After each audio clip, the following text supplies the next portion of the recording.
Hello everybody and welcome to the Drydock episode 351. Thanks to the vagaries of the calendar, the first date of June is actually next Sunday, which means you're getting a Patreon Drydock that probably feels like it's a week early, but nonetheless, let's get on with the questions, because there are quite a few of them.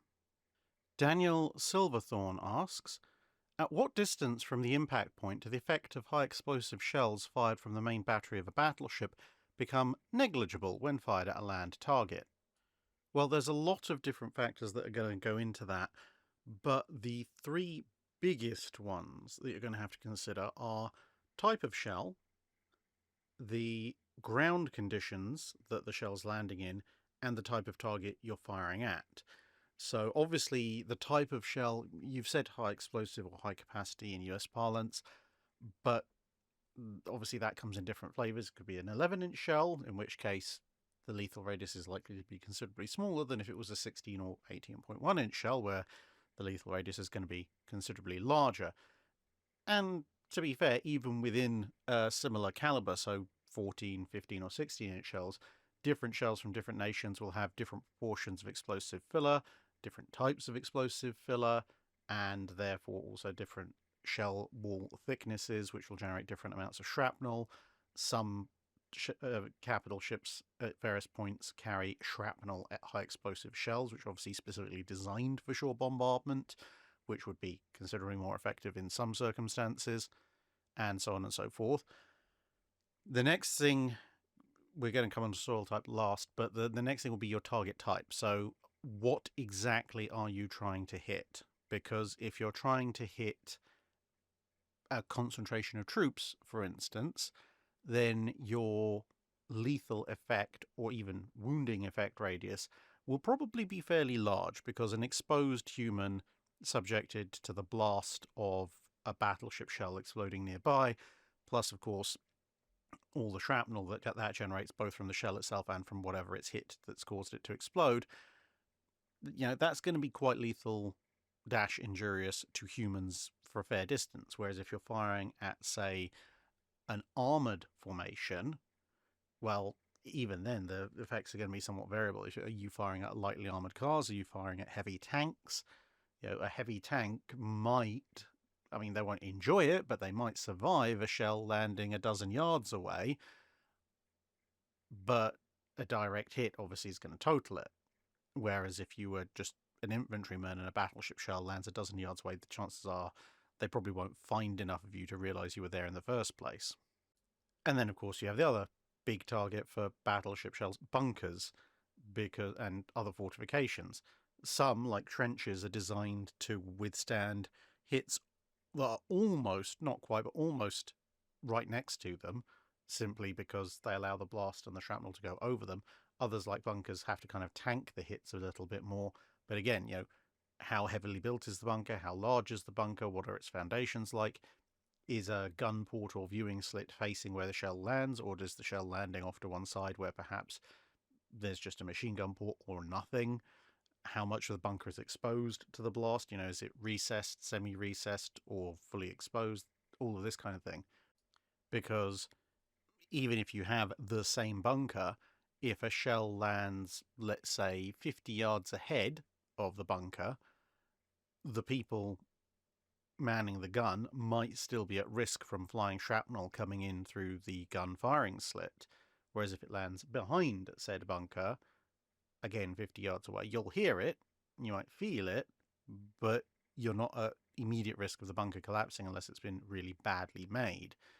Although you do have to factor in for shock, and this is one of the things that very often goes neglected in discussions about ships versus fortifications in the era of explosive shells, because multiple times when you had ship versus fortification engagements, the fortification itself might be overall listed as undamaged or at least unbreached, not necessarily the same thing, but very often that fortification could be rendered completely combat ineffective, even though technically it hadn't been breached, simply from the transmitted shock waves of nearby hits or the occasional direct hit going through the structure into the compartments of the bunker, and those shock waves and the noise and so forth rendering the fortification crew essentially incapable of doing much of anything other than curling up in a corner and wishing it would all stop.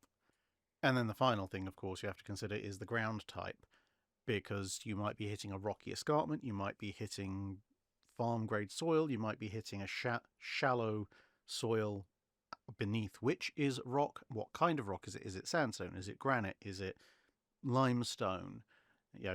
Worst case scenario, it's a bunch of flint, in which case, well done, there's 1,000,001 bits of razor-sharp shrapnel coming your way. Or it could be very loose soil, it could be very dense soil, it could be very light soil, and all sorts of permutations therein. One of the reasons why US shore bombardment in the Pacific sometimes wasn't as effective as they thought it was going to be was because a lot of the atolls in some parts of the Pacific were volcanic. So you had this deep, rich volcanic sand, which was fairly loosely packed.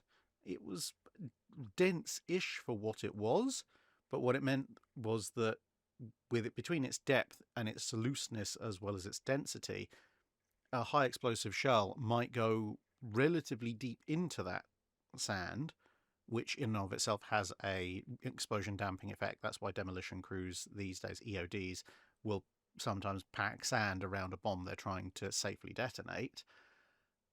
And then when the shell went off, because it was relatively loosely packed, a portion of the shockwave and the blast would just escape through these little gaps, which lessened the effect of the blast in terms of actually moving anything. And when it did move the stuff, there was an awful lot of friction and a relatively dense material to be moved. So the actual escaped blast effect was relatively minimal, even for some pretty hefty shells. Conversely, if you were to hit an area of perhaps large rock, so not gravel, because gravel has a similar damping effect, but a large rock area, perhaps fist-sized rocks and above, that's probably one of the worst places, because the shell won't get too deep. It will get fractionally deep, but then when it explodes, you're going to have the shell shrapnel and loads of large chunks of rock being propelled everywhere, which is very lethal for pretty much anything that isn't a full-grade bunker. Smokey the Bear asks, after the Doolittle raid in 1942, US President Franklin Delano Roosevelt stated they were launched from Shangri-La. While I like the answer, did it cause any waste of resources on the part of the Japanese to find Shangri-La? I'm not 100% sure. You, of course, have the Essex-class carrier USS Shangri-La, which went into service later in the war as a little bit of an in-joke to the reference. But at the time, there are some indications from a few contemporary sources, i.e. sources written during the war or immediately thereafter, that the Japanese interpreted the Shangri-La designation as, where did these B-25s launch from, as perhaps indicating some kind of Chinese base, i.e., the bits of China they hadn't overrun yet.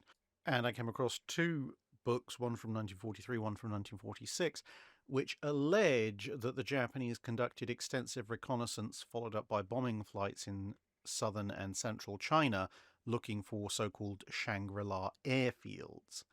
But I would take those with perhaps a small grain of salt because, of course, they are written during World War II and immediately thereafter, and therefore could potentially be propaganda, could potentially be a slightly misguided statement because the Chinese launched a general offensive in that area shortly thereafter, so it could just have been general Japanese recon and bombing efforts in advance of an offensive period without any particular connection to looking for mysterious B-25 bases in China.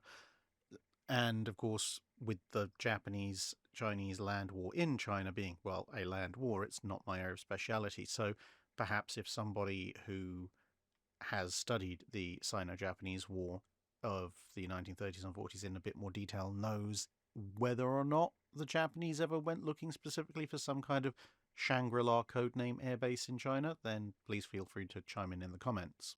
Rebel Skvirl asks, in your opinion, would the US Navy of the 1890s have been better off building 2 or 3 more Olympia-class ships instead of USS Maine and USS Texas? And how would those ships have fared against the Spanish fleet at the Battle of Santiago de Cuba? In the more immediate analysis, yes, absolutely, the US Navy would have been better off with making the Olympia into an Olympia-class of 3 or 4 ships total, rather than Maine and Texas, because ultimately Maine served mostly to get America involved in the Spanish-American War by exploding, and with the best will in the world, Texas's main combat contribution to the whole thing was, as you said, at the Battle of Santiago de Cuba, where it sort of fired generally on Spanish ships and got hit by a 6-inch shell in exchange. So, compared to that, the utility of 3 or 4 Olympias, well, there is really no contest. They would have been far, far, far more useful for the US fleet, and while it wouldn't have provided them with a full fleet screen, it would have provided at least a modicum of a fleet screen for the rest of the US fleet in subsequent years. The downside, of course, of doing that would be that while in and of themselves, Maine and Texas are not particularly brilliant designs for their time period, they are the foundational designs for modern steel capital ships for the US Navy. And if you don't have them, then that means whatever you end up building next, which historically speaking at least, would be the Indiana-class, won't benefit from any design lessons that were achieved from the design and construction of the Maine and the Texas. And as well, the industrial effects of buying in the necessary machine plant that you needed to make things like the armor plate when it became evident that the US industry actually couldn't do that. So the Indiana class, as a result, would likely be slower to build, probably not as good a design as they were historically, and they had issues even as they were. So while the direct effect of could the Olympias be more useful than Maine and Texas in the Spanish-American War and thereafter is yes, the net knock-on effect on US battleship design could actually be far worse than any benefits you get out of it, because you're essentially knocking 1-2 generations of design out of all US battleship construction. Now, granted, by the time you get something like the Kearsarge or the Illinois, you've probably evened all that out, but it could mean you end up with perhaps the Indianas and Iowa BB4 not being particularly satisfactory designs, on top of, as I said, the issues that they already had due to various congressional limitations and so forth. But given that, as I said, Texas only got hit by a single 6-inch shell at Santiago de Cuba, yeah, having 2 or 3 Olympias would have been somewhat better. They'd be faster. The Spanish ships would have been equally as vulnerable to their guns, and because there'd be 2 or 3 of them, there'd be even more guns firing, so net win, at least at the tactical level. Kra F1 asks, during World War II, the US didn't use VT fuses over land for some time, for fear the technology would be copied and then used against them. Similarly, was there ever a ship or other technology that navies had but avoided using for fear the technology would be captured and copied? Avoided using, not so much that I can recall. Guided where it was going to be used to a certain degree, or downplayed what that technology was at all, yes, that was much more common. So the reason I've chosen a swordfish with an ASV radar here, for example, is that for a while after developing working airborne air-to-surface radar, the British were a little bit cautious about exactly where they flew it, for similar reasons to why the US was a bit careful about where the VT fuse was used, because they worried that if ASV-equipped aircraft went down and the Germans were able, or the Italians were able to recover it, they might be able to then use it, duplicate it, and use it against the British in return, which obviously they didn't think was a particularly good thing.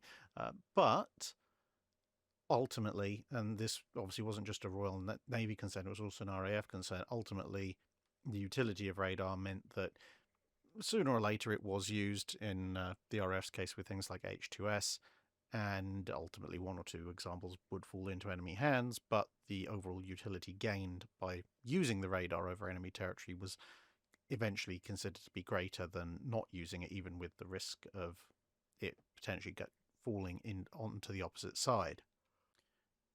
You also have deceptive efforts, for the British, the Japanese, a couple of others, in terms of things like their guns. So the 15-inch originally being a 13.5-inch special type, the same, the 18.1-inch being a 16-inch special type with varying degrees of effectiveness.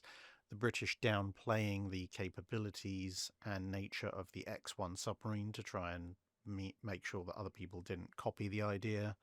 The interesting thing is that, at least in the time period the channel covers, when it came to new and innovative technology, there almost never was a case of a nation just going, hey, we've got this new thing, this is cool, we'll use it, and just going with it.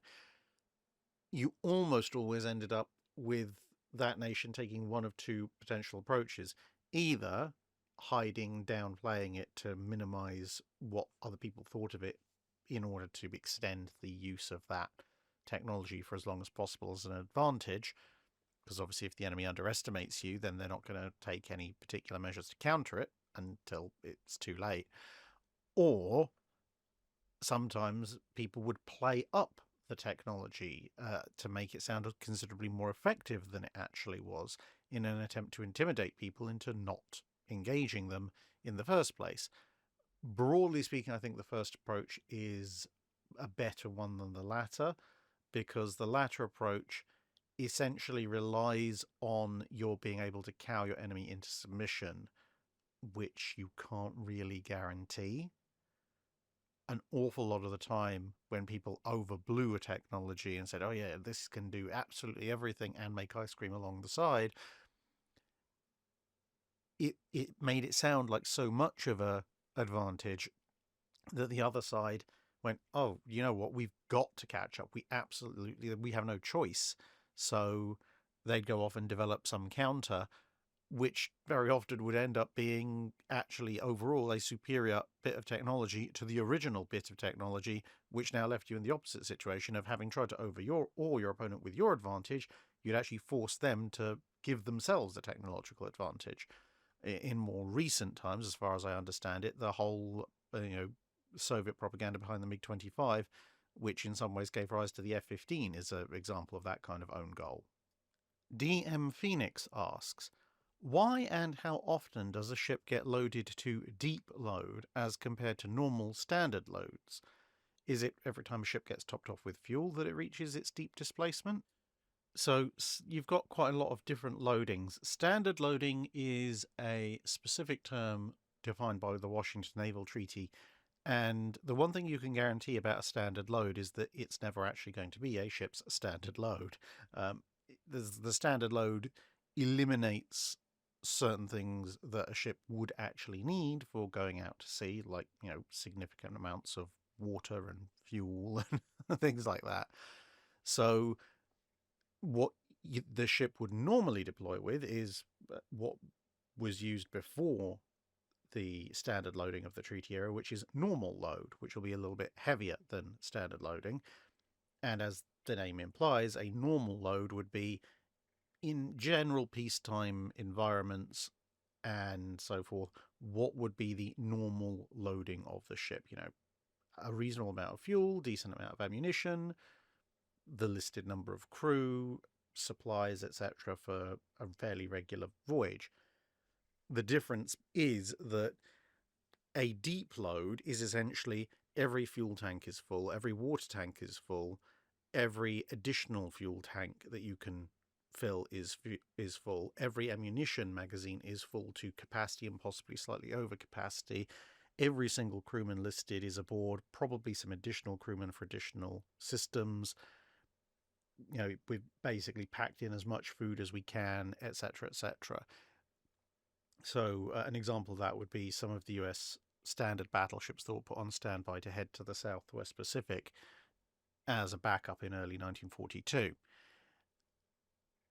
Deep load is not typical. Deep load is essentially we've loaded everything that you can reasonably load on the ship, and that is going to cause the ship to ride somewhat deeper in the water than normal. And you can kind of see this when you look at ship photographs. So obviously you have what you might term the plimsoll line, the line where the anti-fouling paint meets the camouflage paint. Now, in a lot of peacetime photos and photos when a ship is in harbour, you'll tend to see a decent chunk of that anti-fouling paint exposed above the waterline. This indicates that the ship is probably close to standard loading conditions, i.e. it's riding a little bit higher in the water than the designers think that it probably should for normal operations, but it's still stable and at least partially loaded.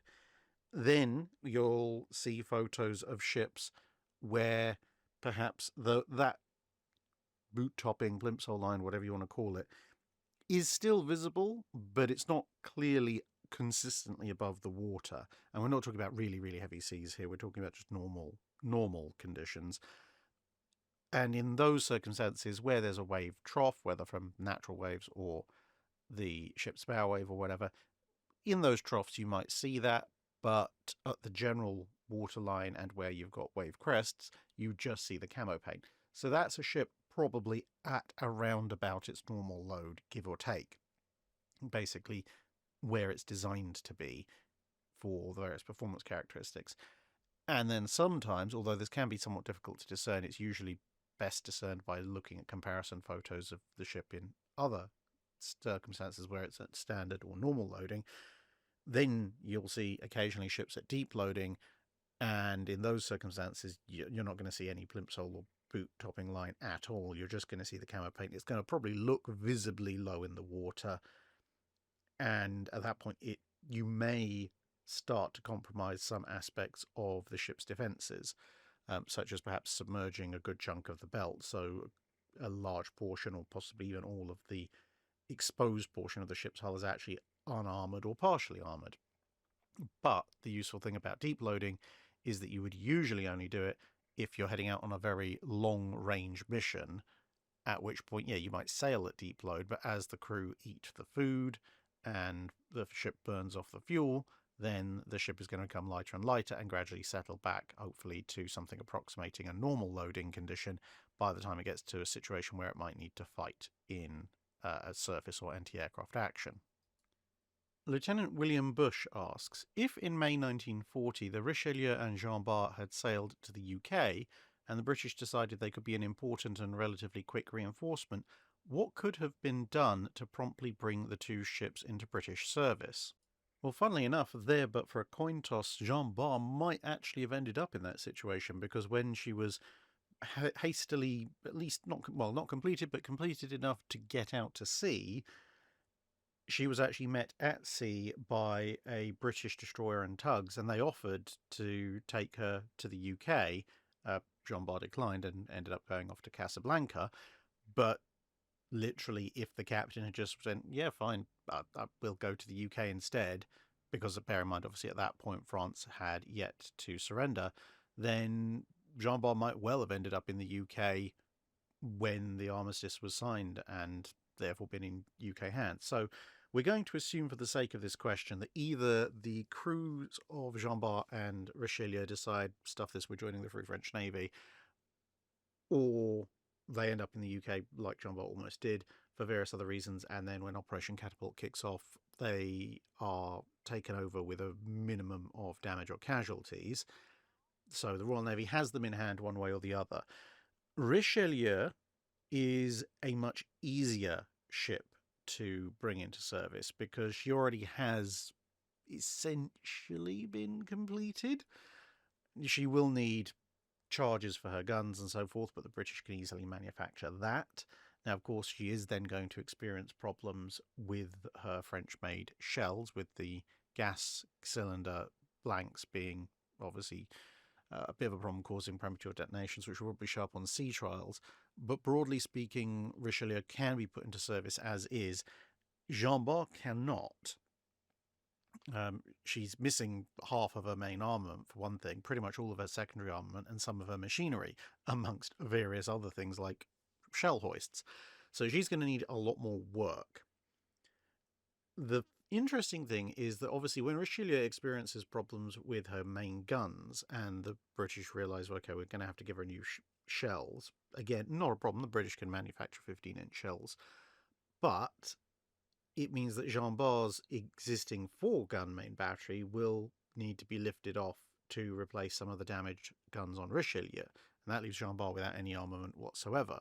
So Richelieu, with new shells and her damaged guns replaced, I suspect will probably also at some point sooner rather than later have her secondary battery replaced, because unless the British are willing to also manufacture a bunch of specialist shells for her secondary guns, which they might be, she is going to be in desperate need of more anti-aircraft armament. And if the British decide they don't want to manufacture the specialist shells for that particular secondary battery, either way, I think she's going to get covered in a lot of twin 4-inch, but whether or not that includes removing her existing secondary and just putting loads of twin 4s or just some twin 4s in, that is a little bit of a point up for discussion. But broadly, outside of a significant updates to her secondary and anti-aircraft battery and stealing some of Jean Bart's guns, Richelieu can enter Royal Navy service pretty quickly. But then that leaves you with Jean Bart, who's going to need shell hoists manufactured. She's going to need a whole new suite of main guns. She's going to need a whole new suite of secondary guns. And she's going to need machinery. This is going to take a while. On the other hand, she is a fast battleship that's at least partway complete, which is more than can be said for some of the battleships that Britain then has under construction. So I think it could go one of two ways. Either she could be gradually refitted in fits and starts, which would result in her probably entering service either late in the war or right after the war, kind of similar to Vanguard. Or, alternatively, the British and the Free French might look at it and go, well, you know what, we're going to kind of halfway house this. If she has no secondary, then we might as well fit an entirely British secondary, because that's easy to restock and resupply. What that exactly will be, a little bit up in the air. Again, the easiest thing to do would just be massive numbers of twin 4-inch mountings, but I could potentially see an argument for either some 5.25-inch mountings or more likely some 4.5-inch mountings, because they know how to build those already and they're pretty good dual-purpose weapons, and in slightly less shortage than the 5.25 mountings. And then for the main battery, I think the only real choice at that point would be to raid Royal Navy stores for 15-inch 42s, which they do have a fair few of, to be perfectly fair.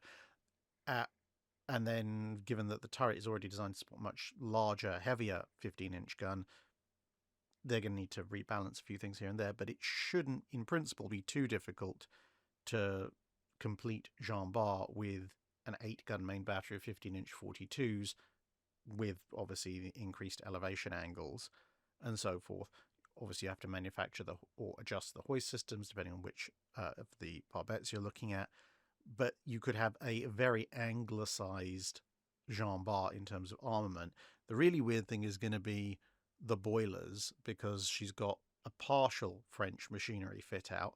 I don't think they're going to want to rip out all of that to just replace it. So she may end up with a very odd hybrid machinery layout. But you could potentially see her entering service in late 42 or early 43, maybe a bit earlier if they rush things through a little bit, which would result in the two ships looking and performing somewhat differently, because Richelieu is essentially going to be as the French designed her, but with new main battery shells and a partial or full British secondary battery, whereas Jean Bart is going to be essentially a French wrapper around a mostly British armament set and partial propulsion set. Vokir asks, why didn't the Spanish simply upgun the Santisma Trinidad instead of building it up with another gun deck? What sort of gun layout would have been feasible if they were looking for a similar increase in mass? Partly there's the psychological and propaganda effect of having the world's only 4-decker first-rate ship of the line with all those guns pointing at you.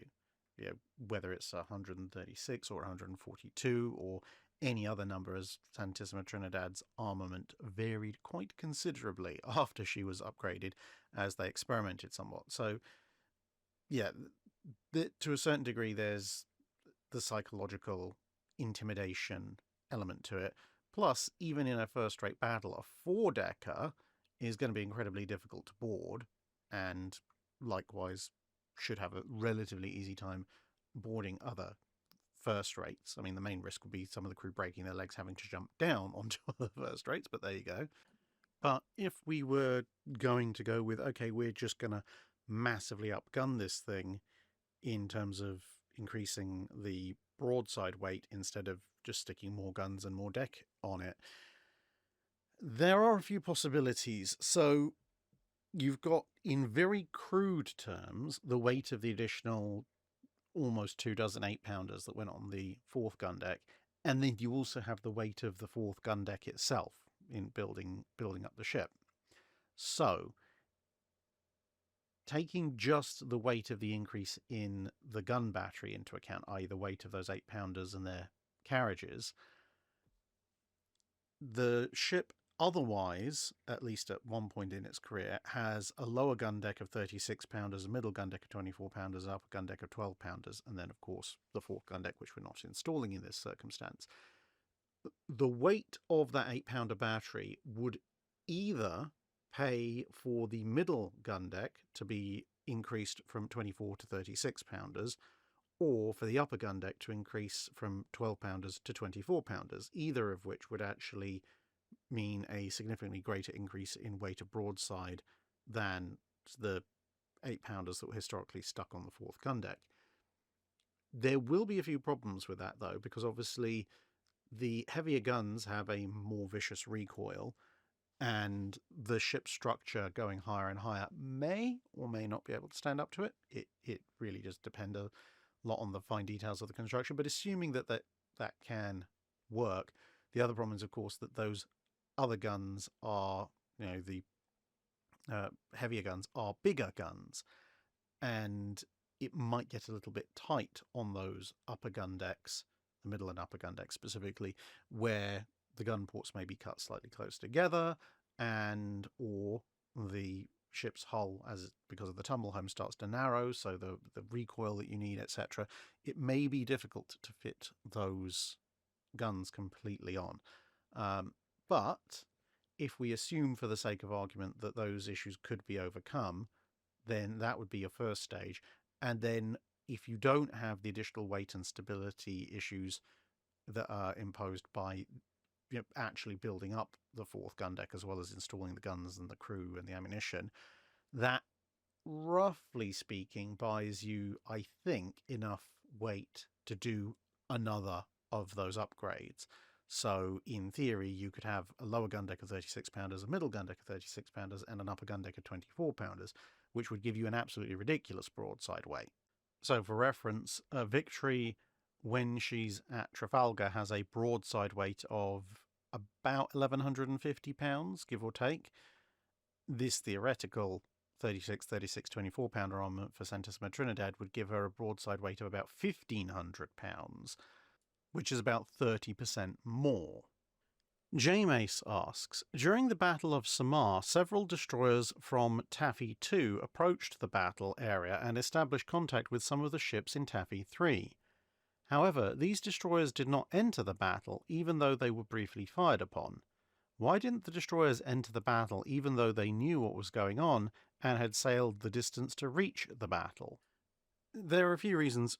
Firstly, the distance between Taffy 2 and Taffy 3 really wasn't that much, and of course Taffy 3 was running towards basically Taffy 2.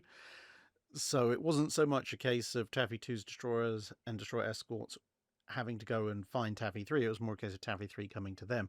Pleasingly, most of the destroyers and destroyer escorts in Taffy 2's formation actually are sequential in commissioning or pennant numbers. So the 3 destroyers, the Franks, Haggard, and Haley, are DDs 554, 555, and 556. And 3 of the destroyer escorts, the Susans, Abercrombie, and Oberenda, are 342, 343, and 344 respectively. And even though the Leray Wilson and Walter C. Wan break that they are fairly close to each other, 412 and 414 in a DE pennants.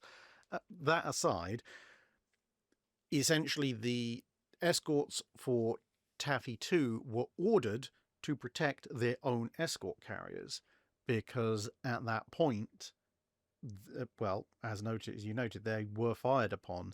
So given that Taffy 3 was well within range of Japanese guns, the commander of Taffy 2 essentially decided that it's probably best to try and get Taffy 2 to outrun the Japanese guns, or run away from them as long as possible, considering that Taffy 2 was actually able to launch air operations at that point, and for that they needed the cover of their destroyers. Whereas if the Taffy 2 destroyers and destroyer escorts headed off after, Johnston and Hoel and so forth, then they might delay the destruction of Taffy 3 for a little bit, because bear in mind they don't know Kurita's about to turn around and go home, but ultimately probably not delay it all that much, and then Taffy 2's carriers are left completely exposed. Whereas in actuality, although a decent amount of gunfire was aimed at Taffy 2, because the destroyers were screening them, it meant that the fire was directed at the destroyers, who were then able to dodge and weave and generally mostly stay out of the way of being hit, which the escort carriers almost certainly wouldn't have been able to do. Ian Carr asks, Drach, what do you consider to be the historic Royal Navy ship name least suited to its present allocation? HMS Temeraire comes to mind. And would you prefer that at least the names are reused, or would you prefer that if they are to be reused, they have to be reused on a suitable ship? So, for reference, HMS Temeraire is the physical training school in Portsmouth. It's what you might call a stone frigate or a shore establishment rather than an actual ship in service.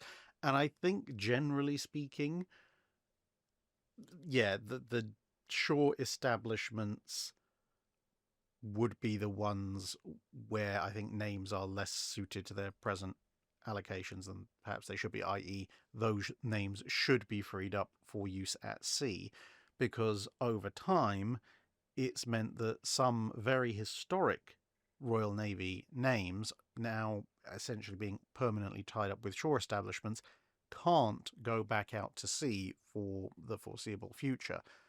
So for example, just looking at the current Royal Navy shore establishments, Drake, Nelson, Neptune, Collingwood, Raleigh, Temeraire, obviously we've already mentioned, Vulcan, King Alfred, Hibernia, if we wanted to do like a Hibernia, well actually Caledonia's a shore establishment as well, so Hibernia and Caledonia, Britannia, they're all shore establishments. Now, obviously, a lot of them do have now long histories as shore establishments, but that's just some of the highlights of the shore establishment names, and personally, if I had a choice, I would rather those names were available to the general pool of names to be used out at sea. Now, to be fair, these days the Royal Navy's small enough that there's still a fairly decent grab bag of names to be used, but I'd kind of like to see some of those names sail out to sea once again as well. Fahrender Ritter asks, with the US accepting its status as a global power post the 1890s and the need to project power, Congress gradually started to fund the Navy somewhat seriously, considering it had interests in and bordered on 2 oceans. Did the French consider their navy in the same light during its colonial phase of 1650 to 1890, or did they consider it more of a counter to Spain, the Netherlands, and the English? What do you think of the performance of the French Navy in the time period for actual power projection purposes? Well, you're covering a vast time span there. I mean, at the beginning of that period, the French Navy, although it does obviously have its state strategic purposes, because of the continuation of absolute monarchy in France for considerably longer than in some other countries, in that early period, the French Navy in part exists simply for the same reason that a lot of medieval navies exist, because they are the symbol of a great king. And if France has a king and France's king wants to be seen as great, then he therefore must have a navy. Whereas obviously towards the end of that period, like 1890, it is entirely the tool of the state. But roughly speaking, for the majority of that period, the French view their navy, as far as I can tell, in mostly two broad strategic lights. Firstly, during the phase when everybody's out there exploring and looking for colonies, well, therefore the French Navy, La Royale, as it's nicknamed, is essentially a tool for the nation of France to keep up with that competition, to find places which it can colonize, to deny colonies to other people, particularly the people it really, really doesn't like, to fight to control and protect the places it has managed to colonize, and to generally advance French interests. So it is very much a tool of state power that you just have to have if you want to keep all the shiny overseas bits. But a second part of it is also that the Navy is partially more of a counter tool to other people than a thing in and of itself. Again, depends very much on the period, but you've got to bear in mind that France has primarily considered itself for the longest period a land-based power, and against two of those three opponents, the Spanish and the Dutch, well, they can just form a big army and march into those countries if they really, really want to. And there's always a threat that those countries might turn around and do the same thing to them, which they've got to guard against.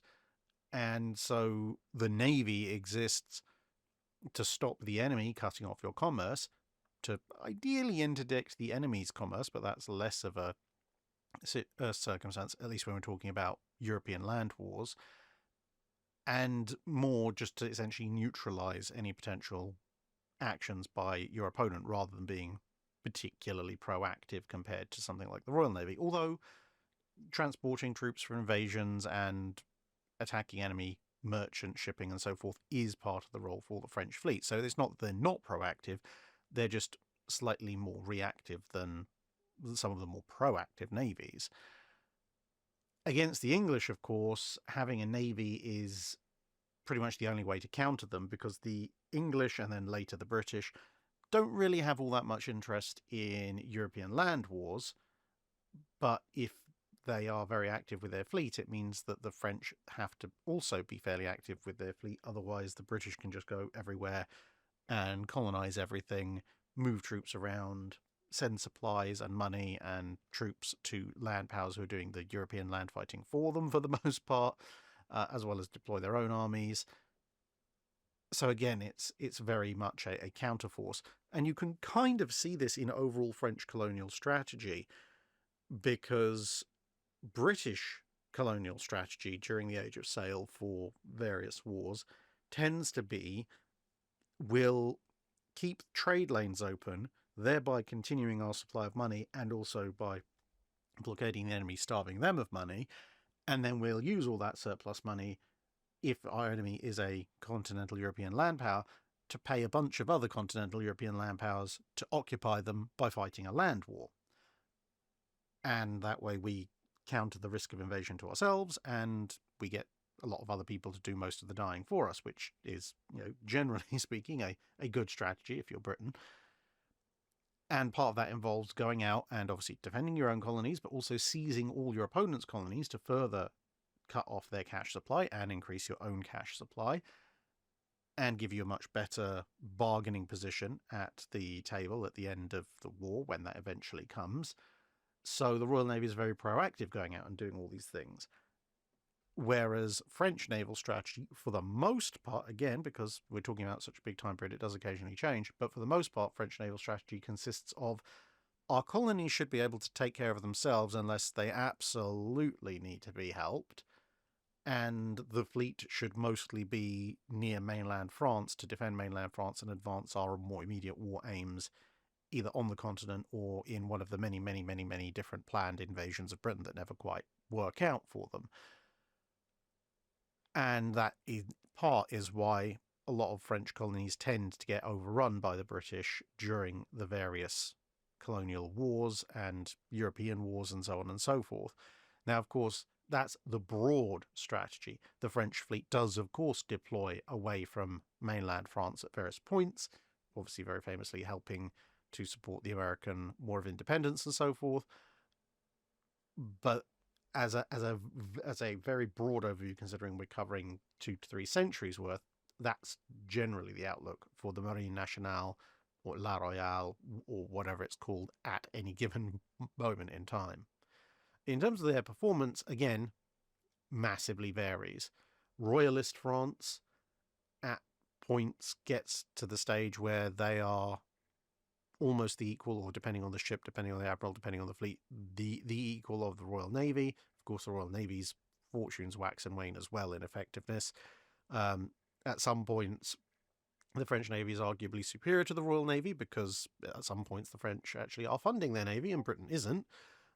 And obviously then you have the Revolutionary War in France, and I don't think the French fleet ever really fully recovers from that, even in the late 19th century. So obviously they are gradually leaving that legacy further and further behind, but the amount of kneecapping that the Revolutionary War does to French perceptions of the Navy and the Navy itself, it does take an awful long time to completely shed the after effects of that particular set of decades.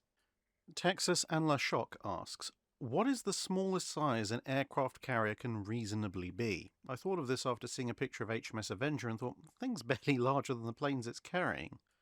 Functionally, it comes down to takeoff and landing length. Basically, is your flight deck long enough for you to get the aircraft that you're carrying up into the air, and subsequently, is the flight deck long enough for your pilots to reasonably land on it and be captured by your arrestor gear? So, the answer is not quite how long is a piece of string, but it varies depending on the time period. Obviously, whether or not you count a helicopter carrier as an aircraft carrier is up to you, but theoretically, with the advent of VTOL aircraft in the post-Channel period, you could, in theory, have an aircraft carrier whose flight deck is literally just the dimensions of one aircraft, say a Harrier. But back in World War II, you'd be looking at something like a Swordfish or some other, fairly short takeoff biplane type aircraft in order to determine your minimum flight deck length. But again, it depends on what exactly are you trying to do with this carrier. Obviously, you can see here Avenger's got some Sea Hurricanes on there, so she's primarily doing scouting and anti-Condor duty. A Swordfish is obviously a bigger aircraft, but better suited to do anti-submarine duty. Not really that great at being a fighter interceptor. I think the Condor's actually faster than it is. But, if you wanted to go for the absolute minimum possible size aircraft carrier in World War II, then you could perhaps look at a navalised version of the Western Lysander. Now, that thing has a takeoff run of just 50 feet, although I don't think I'd really want anyone to be trying to put a 50-foot runway or flight deck out there, because one, that's the absolute minimum, so it's not going to be carrying much in terms of payload, and two, anything goes in the slightest bit wrong and you've lost the aircraft. Plus, with the best will in the world, it might have a low landing speed, but landing within 50 feet on a moving target, that's going to be a bit difficult. But considering the Lysander can carry a small bomb load, so you could potentially use it as a ASW aircraft, I think you could conceivably maybe get a flight deck down to maybe 200, 250 feet if you were using ASW-equipped Lysanders, especially if you're turning into the wind to launch them.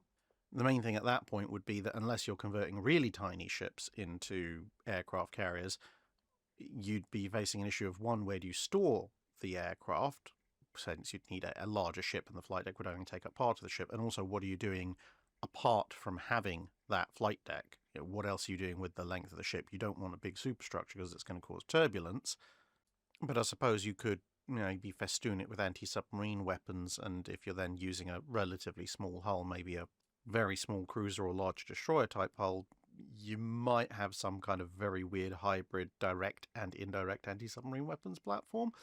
But more realistically, at some point, reducing the flight deck length beyond a certain point. It's just, well, what you're going to do with the rest of the ship. Ran Parr asks, I've heard of ships that manage to steer with their anchor, meaning creating drag on one side of the ship to keep it in a given direction at once the rudder is broken. Is this possible, and if so, could Bismarck have navigated home like this? It sounds like what's been described to you as a sea anchor, and in theory Bismarck could have deployed one. That she didn't carry a sea anchor specifically. So a sea anchor is essentially a weight, an anchor-like weight of some kind, but instead of your normal anchor, which is designed to hook into the seabed and keep you stationary, a sea anchor is designed to provide a lot of resistance. So usually in the time period of Bismarck, you have to improvise one, maybe with some canvas or wood, basically create as much resistive surface as possible, maybe base around an existing anchor, chuck that in the sea, and then it streams behind you. And by providing that extra point of resistance much further away, it changes the way that you're going to be able to turn, maneuver, or be pushed off course, in Bismarck's case, by the sea, which makes you more stable, assuming you do it correctly. There's a whole load of actually quite complex and interesting physics behind how sea anchors fully work, but there are some big problems with Bismarck using a sea anchor. Firstly, her rudder is jammed, turning her off course. So a sea anchor works best when you're facing into a breeze or a storm, more accurately, and your rudder is ineffective. The problem is Bismarck's rudder is effective, it's just not effective in the direction they want it to go. So she's still going to be dragged off course, even if perhaps somewhat slower. Now, if they'd gone ahead with the idea of blowing the rudders off completely, or at least blowing the broken one off, then it might have been a bit more effective. But as it is, Bismarck would still be drifting off course somewhat. Another problem that you've got is that sea anchors work best when you're trying to head into the wind and the waves and the currents, because obviously that's mostly what's dragging on it. Your forward speed to a certain extent as well as creating drag. But what that means is that unless the wind and the currents are in the going in the opposite direction to where Bismarck wants to go, i.e. home, it's going to want to drag Bismarck off course, which is of course half the problem anyway. And lastly, and perhaps the single biggest problem in any case, is the fact that sea anchors create a significant amount of drag.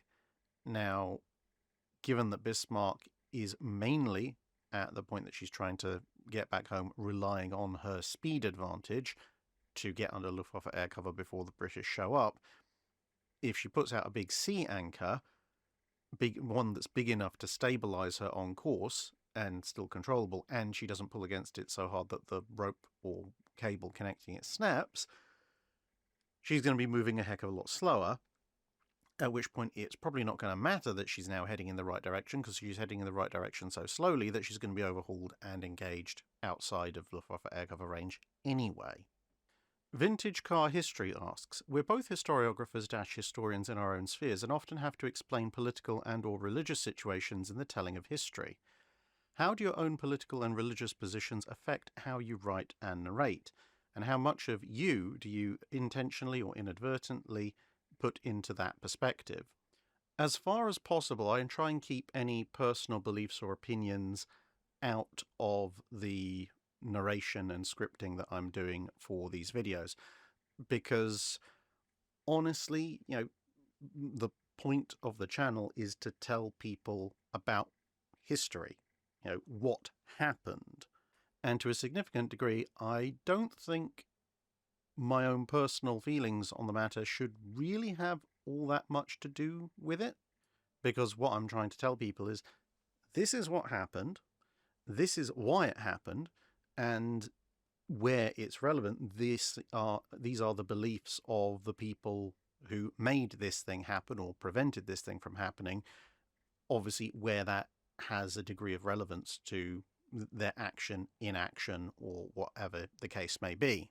Now, of course, those of you who've watched the channel for any particular length of time will know I have a general despising for politicians as a whole, and fortunately for naval history, most, not all, but most politicians are far too spineless to actually put their money where their mouth is and go out and actually, see the consequences of their actions. So usually you don't have to worry about talking about, well, this politician said this or that, and then he went out and fought in the Navy. Occasionally you do have people who were in the Navy and then went into politics. That's much more common in the age of sail than it is in the age of iron and then the age of steel. But even in the age of steel, it still does happen occasionally. But since the order of things is usually naval service, then politics, usually it, again, doesn't really affect things too much when it comes to channel coverage, unless it's some old naval officer who also happens to be in politics, who is therefore advocating for one thing or another in political circles, which may then affect what's going on in the Navy in the time period that is being covered, 10, 20 years after that person's own naval career was done. But even then, it's a case of, well, this person was a politician, this was their political beliefs, and they did this. It's, as best as can be done, a reporting of fact. Whether or not I happen to agree or disagree with that person's political position is completely irrelevant. And to be perfectly honest, if you're going back before the 1950s and then back past the 1850s and 1750s, what modern politics and what politics back then looked like, incredibly different things anyway. And when it comes to religion, well, wow, that's a thorny old subject to talk about on the internet, but ultimately, you do have to acknowledge, especially the further back you go in history, religion does have a huge impact on some elements of naval history. For example, slight spoiler alert, upcoming 2-part series on the Battle of Lepanto, you can't really talk about the Battle of Lepanto without acknowledging that one side, the Ottomans, are ostensibly Muslim, and the other side, the Holy League, are ostensibly Christian. Specifically Catholic. But even then, while some histories will try and portray Lepanto as some kind of, seaborne crusade or holy war, the simple fact is that while religious rhetoric was used by both sides to, up the aggression factor and so forth, and ultimately religious motivations did play a large part in the overall strategic situation, or, Ottoman Islamic expansion and all of that kind of stuff, at the same time, it has surprisingly little bearing on the specific history of the battle itself and the run-up to it, outside of, how the Holy League is formed by the papacy and the various political intrigues that are going on there. Because at the end of the day, there are a lot of other motivations going on there as well.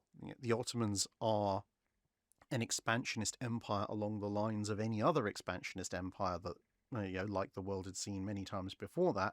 And then when you look at the motivations of the League, it's all over the place. The Venetians, who are the biggest part of that League, are mostly in it to, retrieve the territories that they've just lost if possible, but ultimately their goal is actually to resume trading with the people they're about to go out and fight, because that makes them a lot of money.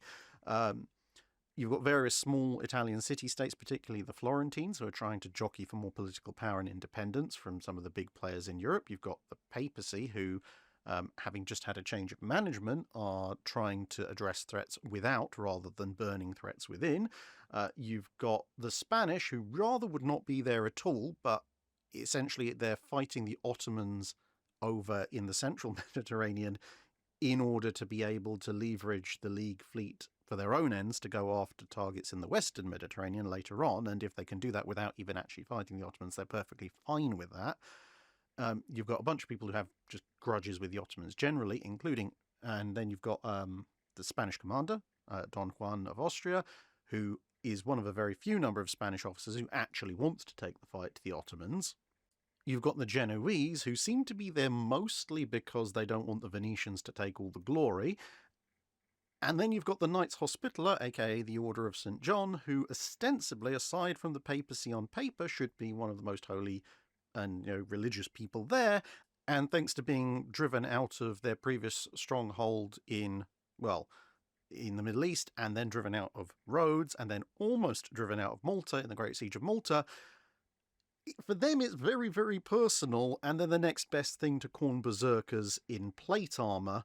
You know, half the time while I was doing the research for that video, I would not have been surprised if half of the Hospitallers had suddenly spilled over out of their galleys screaming blood for the blood god, but there you go.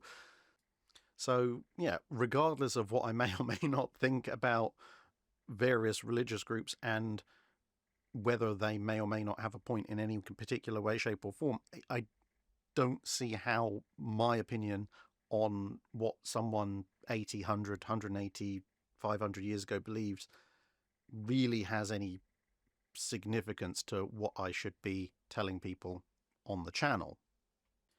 About the only time anything like that is probably going to bleed through is going to be mainly in cases where I get the opportunity to be incredibly sarcastic about either political or religious beliefs, you know, like with the aforementioned Knight Hospitallers, which is especially ironic because, of course, nowadays the Hospitallers, aka as I said, the Order of St. John, are most known for running an ambulance service. So yeah, the guys who are modern-day medics, at Lepanto, they were pretty much the most bloodthirsty people at present. And, you know, the wonderfully, deliciously ironic contradiction in terms there, as well as, you know, other things I've referenced in the past, like the Spanish deciding to name one of their first traits the Salvador del Mundo, the savior of the world, and couldn't even save itself. So, little bit pretentious in that naming convention just there, I'm afraid. Or, you know, with politicians when they're like, yes, we must be incredibly budget conscious, and well done, you've completely stuffed over the Navy, so now you have a massive rebuilding bill and you're going to spend a lot more money than you ever saved by cutting the budgets a little bit. That's the kind of irony I quite like, but I like that irony in almost any position, political, religious, or strategic, tactical, personal, whatever. I would say the only times I think where you might find a consistent bias, predilection, if you like, would be in two cases. That is, one, to a small extent, things to do with the Spanish, particularly around the Spanish imperial period. I'm half Bolivian, you know, and when I say I'm half Bolivian, my Bolivian side is almost entirely native Bolivian. So a little bit of an ancestral grudge against the Spanish for coming in and, you know, horribly brutalizing a good chunk of South America. Again, I'm not particularly fussed by it, but it's a land-based side of history I know substantially more about than I do about most other bits of land-based history.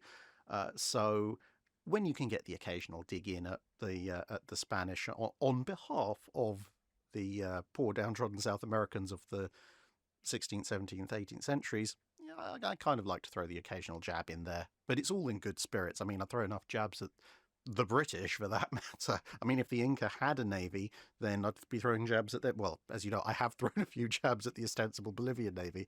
So I kind of like to think I'm an equal opportunities sarcastic chap.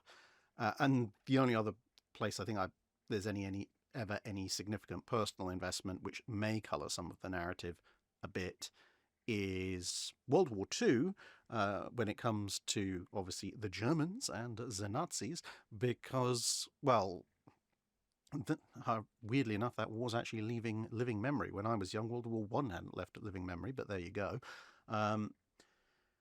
But with that said, you know, I did have family members, as I'm sure many of you listening did, who were fighting in World War II, and other family members and friends who were affected by World War II, even if they weren't fighting, you know, either indirectly by things like starvation and hardship because of ships being sunk in convoys, or having their homes bombed out by air raids, or people that I've known through my life who were being heavily persecuted and stuck in concentration camps and things by the Germans.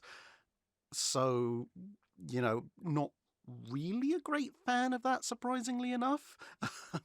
Plus, as alluded to previously, one of my great uncles was part of the liberation of Bergen-Belsen, and he told me all about that, so not really a big fan of that particular aspect of World War II history either, shockingly. But even then, you know, although the Kriegsmarine was definitely not free of that kind of Nazi ideology, most of what the Kriegsmarine got up with, not all, but most of it, was largely divorced from the worst excesses of what was going on land in Nazi Germany, so don't usually really have to address it too much. I think if I was an army historian or a land historian in covering the World War II period, obviously might have a few more issues there, and obviously related to World War II. Again, as I've mentioned before, another one of my great uncles was aboard Royal Oak, so that's one of the reasons why I haven't covered the sinking of Royal Oak and U-47's exploits, because that's still a little bit of a touchy personal subject for me. So yeah, this has probably gone on far too long, but short version, I try and ensure that any personal beliefs I have, as best I can, don't influence what I'm writing, in an effort to be as objective and as factual as possible. Lord Quack, King of the Ducks, asks, why were dive bombers chosen as the US Navy's scout platform? It seems that given the vast distances that needed to be covered and the difficulty in spotting ships from altitude, a torpedo bomber, like the Avenger, would have been a better choice. Removing the torpedo and then carrying a light bomb load would have given excellent range, a third set of eyes, and still have the ability to execute strikes on targets of opportunity. So what was the reason for a lightly loaded dive bomber being the scout of choice? There's quite a few different reasons, but let's go through some of the largest or most important. And, well, in speaking of largeness, a torpedo bomber is a, usually speaking, much larger aircraft than a dive bomber. Now, you do have the slightly odd situation just when the US is getting into World War II of the fact the Devastator is physically a larger aircraft than the Dauntless, but the Dauntless actually takes up a bit more space because the Dauntless doesn't have folding wings and the Devastator does. But that situation where one has folding wings and the other doesn't is a little bit of an abnormality.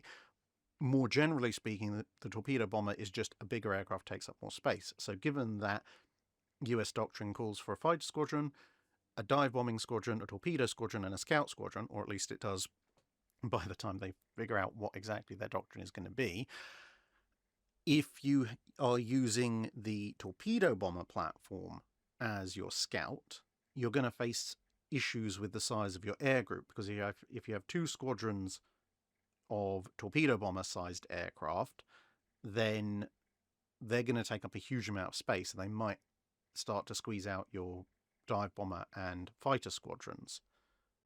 Or if you want to maintain the size of those units, you have to take the number of torpedo bombers down. Additionally, because of the torpedo bomber's role to lug along this massive great torpedo, generally speaking, a torpedo bomber is somewhat slower in both cruise and maximum speed than a dive bomber. So a torpedo bomber is going to be slower to conduct its recon as compared to a dive bomber platform, and therefore your recon gets done more slowly, which isn't a good thing. If you need to rapidly search for the enemy, you ideally need the fastest platform you can get your hands on with a balance, and on balance, the fastest platform you can get that also has good range endurance and the ability to navigate at long distance, which usually at that point needs a second person, is the two-seat dive bomber platform. And then you have range. Well, because of their size and strength, torpedo bombers actually usually don't have quite as good range as the dive bombers. Now, obviously, yes, if you're not carrying a torpedo, the torpedo bomber will be able to go further than it would with the torpedo. But when you compare the Devastator and the Dauntless, or their predecessors, the SBC, not the SB2C, but the SBC Helldiver, and the biplane torpedo bomber the Devastator replaced, you'll see that actually the dive bomber, when lightly loaded, and across most metrics, actually can go slightly further than the torpedo bomber. And then there's also the case of what do you do if you do find a target. Now, you said, yeah, with a light bomb load, a torpedo bomber could theoretically attack the target it finds. Great. However, you're essentially then level bombing with a handful of small bombs. that's tremendously inaccurate, generally speaking. Most torpedo bombers do not make good dive bombers, or don't make dive bombers at all. Dive bombing gives you much greater accuracy, so a dive bomber, even with a 500-pounder, if it's on its own, stands a chance of hitting a target, given the accuracy of dive bombing relative to level bombing, whereas if you're using a torpedo bomber that at best is maybe going to do a shallow gliding attack, a one-off attack, you might as well not bother carrying bombs, because the chances of you actually hitting anything are pretty slim. And also factoring into the whole, how big is your air group going to be if you're going to max out your scout squadron with torpedo bombers, is the fact that the more and more torpedo bombers you have out, given that the torpedo is the best single way of sinking ships, the fewer and fewer anti-shipping platforms you have aboard, or heavy anti-shipping platforms, if you like, which actually lessens your overall carrier strike strength quite considerably. Whereas if you use the smaller, lighter weight dive bomber platform, then you can have a decent number of torpedo bombers, a decent number of strike-loaded dive bombers, and some reasonably accurate secondary strike or light strike scouts. So it's a nice balance. And then, of course, you've got the fighters as well. Fireteam Joker asks, was there ever a more desperate engagement between a U-boat and a destroyer than when the USS Borie DD215 engaged U-405? I read that during the engagement, a wave lifted the bow of the destroyer unexpectedly and it came down right on top of the U-boat, trapping both of them. I can't imagine being on a U-boat that was trapped under the bow of a destroyer and having to fight the other ship with handguns was all that pleasant. More desperate, I think it depends on how you define it, because the Borie 405 engagement was very unique in that they were basically stuck together and there wasn't a huge amount that either could do about it at that point. And the stakes were pretty high, but very close range, because if the U-boat's crew could get access to their deck guns, the 88mm and the various flat guns, they could potentially completely riddle and the Borie and, kill most of the crew, possibly even sink her, because their guns could fire straight into Borie's sides. Borie had the firepower advantage, but most of it was obviously high up on deck and so couldn't be used all that much against the U-boat. So it was very fraught, because obviously the U-boat's crew were constantly trying to man the guns, and if they managed to, then Borie was done for. Whereas from Borie's perspective, they needed to obviously stop that and hold out long enough for them to work out how to get off of the U-boat so that they could then use their much greater overall deck-based firepower to dispatch the U-boat. So I think in terms of up-close and personal fights, in terms of, one group of people's slip-up would completely change the course of the action, it's probably one of, if not the most desperate engagements. But on a slightly broader level, in terms of, a desperate engagement between a sub and a ship or ships, I think the Kiwi and Moa versus the big Japanese submarine is probably of a similar level of desperation. It's not quite as fraught because they're not, well, most of the time, quite as close and personal. They do actually ram the Japanese sub, so there are moments where they are as close and personal as the Borie 405 fight. But the circumstance, the only reason why I mention that as a potential contender is because for 405, she had a very situational advantage as long as Borie remained wedged on top of her. But at distance, that was it. Whereas with Kiwi and Moa, no matter what they did, they were outgunned. If they tried to close in, then, well, the Japanese sub was actually bigger than they were and had deck guns and probably possibly a slightly larger crew. And if they stayed at range, the Japanese sub still actually technically outgunned them as well as outmassing them. So they were in a position where at any distance, and also whether surface or subsurface, in theory, the Japanese sub should win the fight. But because they got their hits in first, they were essentially in a case of, we have to keep hitting them because if we don't, whatever we do after that, basically once the Japanese get their deck gun mounted and start getting regular shots off, then we're doomed. So similar but different, I would say. Steam Mean Fighting Machine asks, in your recent video on USS Enterprise, you mentioned the US Navy could have built 2 Yorktown-class carriers to a displacement of 27,000 tons if they'd abandoned the USS Wasp idea. Given this, I have a few related questions, so I'm going to answer them as they go in the actual answer section. So firstly, do you believe it would have been wiser to build the Yorktowns to this larger design? In hindsight, yes, absolutely, because, well, bigger, more capable carrier, for one thing, and for another thing, especially if they'd gone with the armoured flight deck open hangar layout, which is effectively the most effective carrier layout for the period, as was adopted by the Midways at the end of the war, then you would have had all sorts of wonderful advantages. And even if you hadn't gone with that layout, it probably would have been big enough to at least fit a decent torpedo defense system aboard, for example, plus, more aircraft and such like. So yeah, overall, in hindsight, yes, although at the time you can see why they didn't. Second, would the increase in displacement have been enough to accommodate an armoured flight deck capable of rejecting 500 or 1,000-pound bombs without compromising air group size or other aspects of the ship? Yes, I believe so. It wasn't possible to stick the armoured flight deck and the cruiser protection on the smaller design, which is the one they ended up going for. But on 27,000 tons, I think there would have been enough to do the slightly weird proposal that they were looking at one point, which was to have the cruiser protection armour and the armoured flight deck with, as I say, the open hangar as well. Or if they'd decided that, but at that size as well, probably gotten a bit faster, if they'd decided to just go with minimal protection down the side, maybe splinter and destroyer proofing only, and then an armoured flight deck and open hangar, then absolutely, definitely they could have done.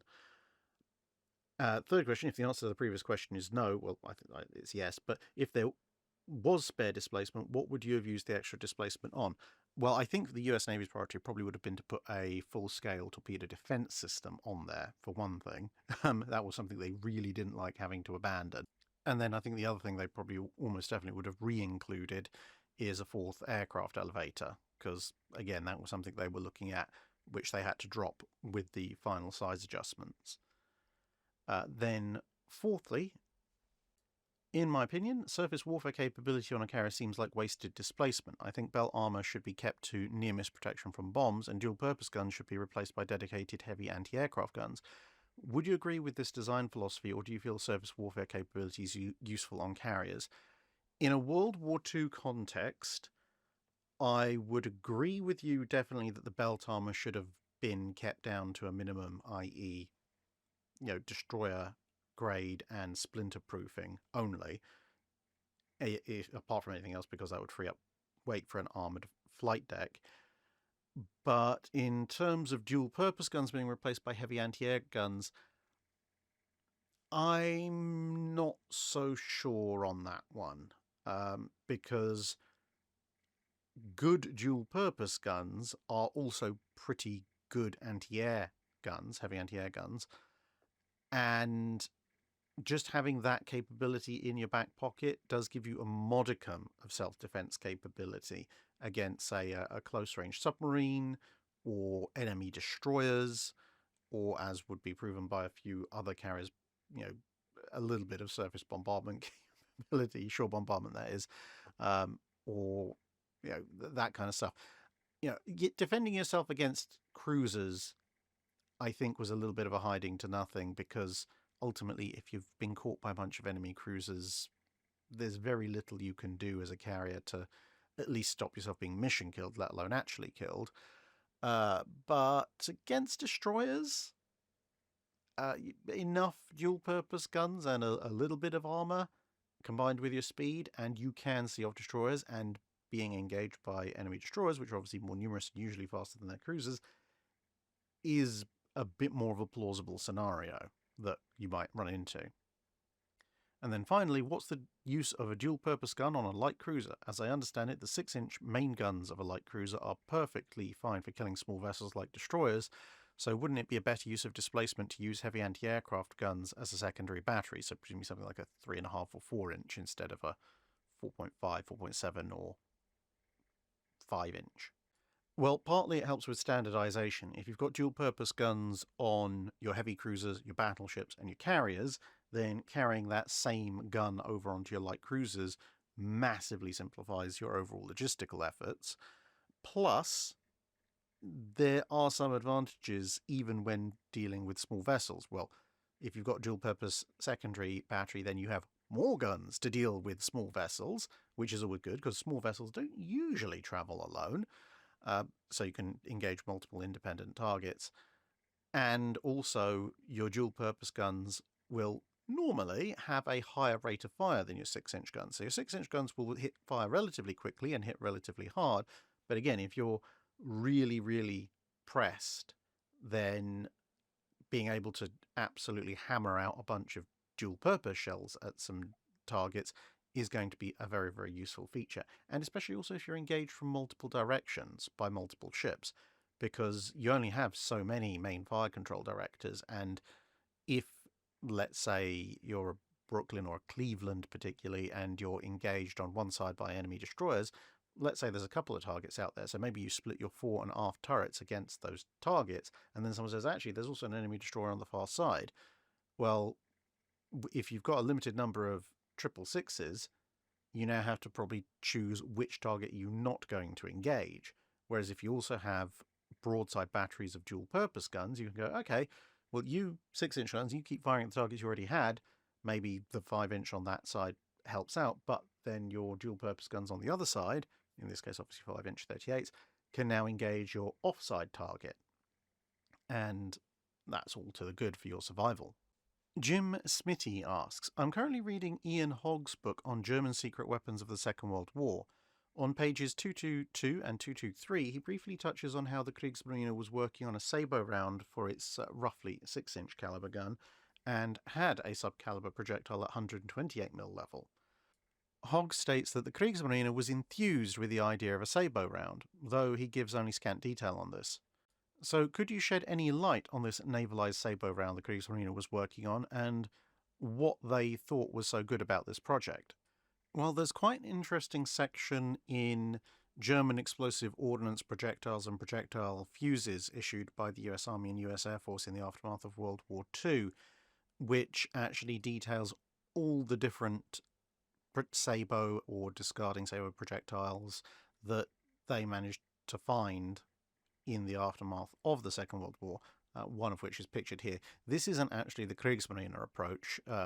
This is perhaps more familiar to many people who would, otherwise have used or seen sabot ammunition, but the Kriegsmarine approach actually combined both sabot sections, the forward ring and the rear ring, with a central joining piece that then all came apart. They called it a pot, for obvious reasons.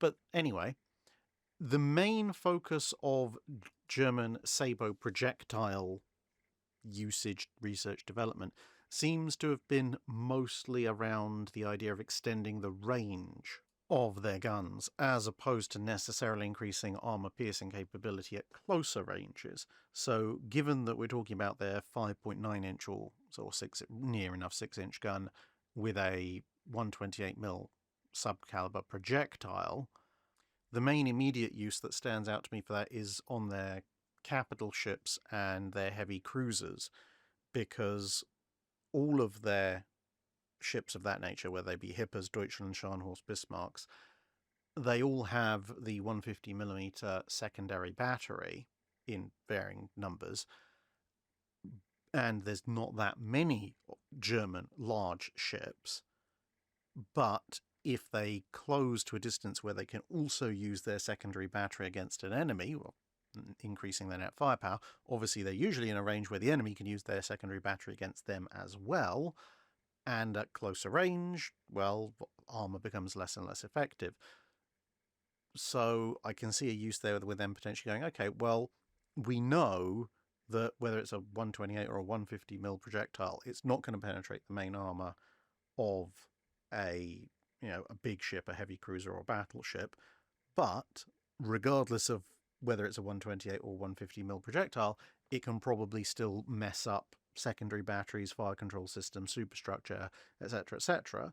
So if we can give our 150 mil secondary guns a range that perhaps on the Hippers and maybe on the Deutschlands is competitive or close to competitive with the main battery, and on the Scharnhorst and the Bismarcks it's at least a larger percentage of that distance, then we've already got the fire control solution. So we know our fire control directors and so forth can range out that far.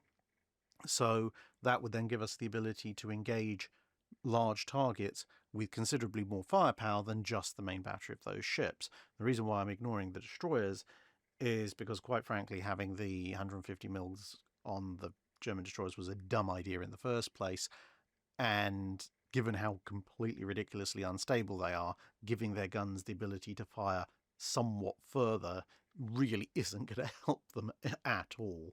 So I suspect that it was probably to provide a net increase to their larger combatants that this was being researched. Although, theoretically, if you felt particularly cruel and you wanted to put the Königsbergs or the Leipzigs out there, then I suppose their main battery would also have an increased range for the 5 minutes they're likely to last in a straight-up gunfight. Nicholas Ressar asks, I've seen commentary that for a given navy, battleships and cruisers will have similar-looking superstructure. Was this a deliberate attempt to confuse spotting by the enemy, or an accidental result of convergent design requirements? Much more so the latter than the former, so convergent requirements, rather than deliberately trying to confuse people. Because ultimately, what does a superstructure have to support?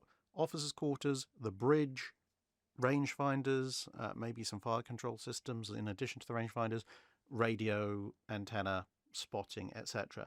That's common whether you're building a cruiser or building a battleship. It's just on a battleship it's going to be at a somewhat larger scale. So if you have devised a particular way of going about things, well, you're probably just going to repeat that way of going about things on, at different scales on large-ish ships, which cruisers and battleships both count as. But, to be fair, even then, the example that most people are probably thinking of, Bismarck and Prince Eugen, hence the picture here, this is a little bit of I would say, a lucky coincidence, because, well, you can see side by side, you can see the similarities, but you can also begin to see some fairly significant differences. Well, that's part of what camouflage paint is for, I suppose.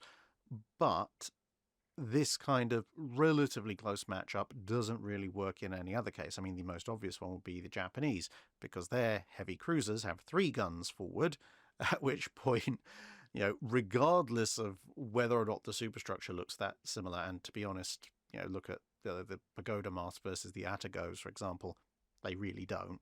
But even if they did, you're not going to mistake a ship with 3 gun turrets forward with a ship that's got just the 2 gun turrets forward, regardless of whether there's twins or triples or whatever.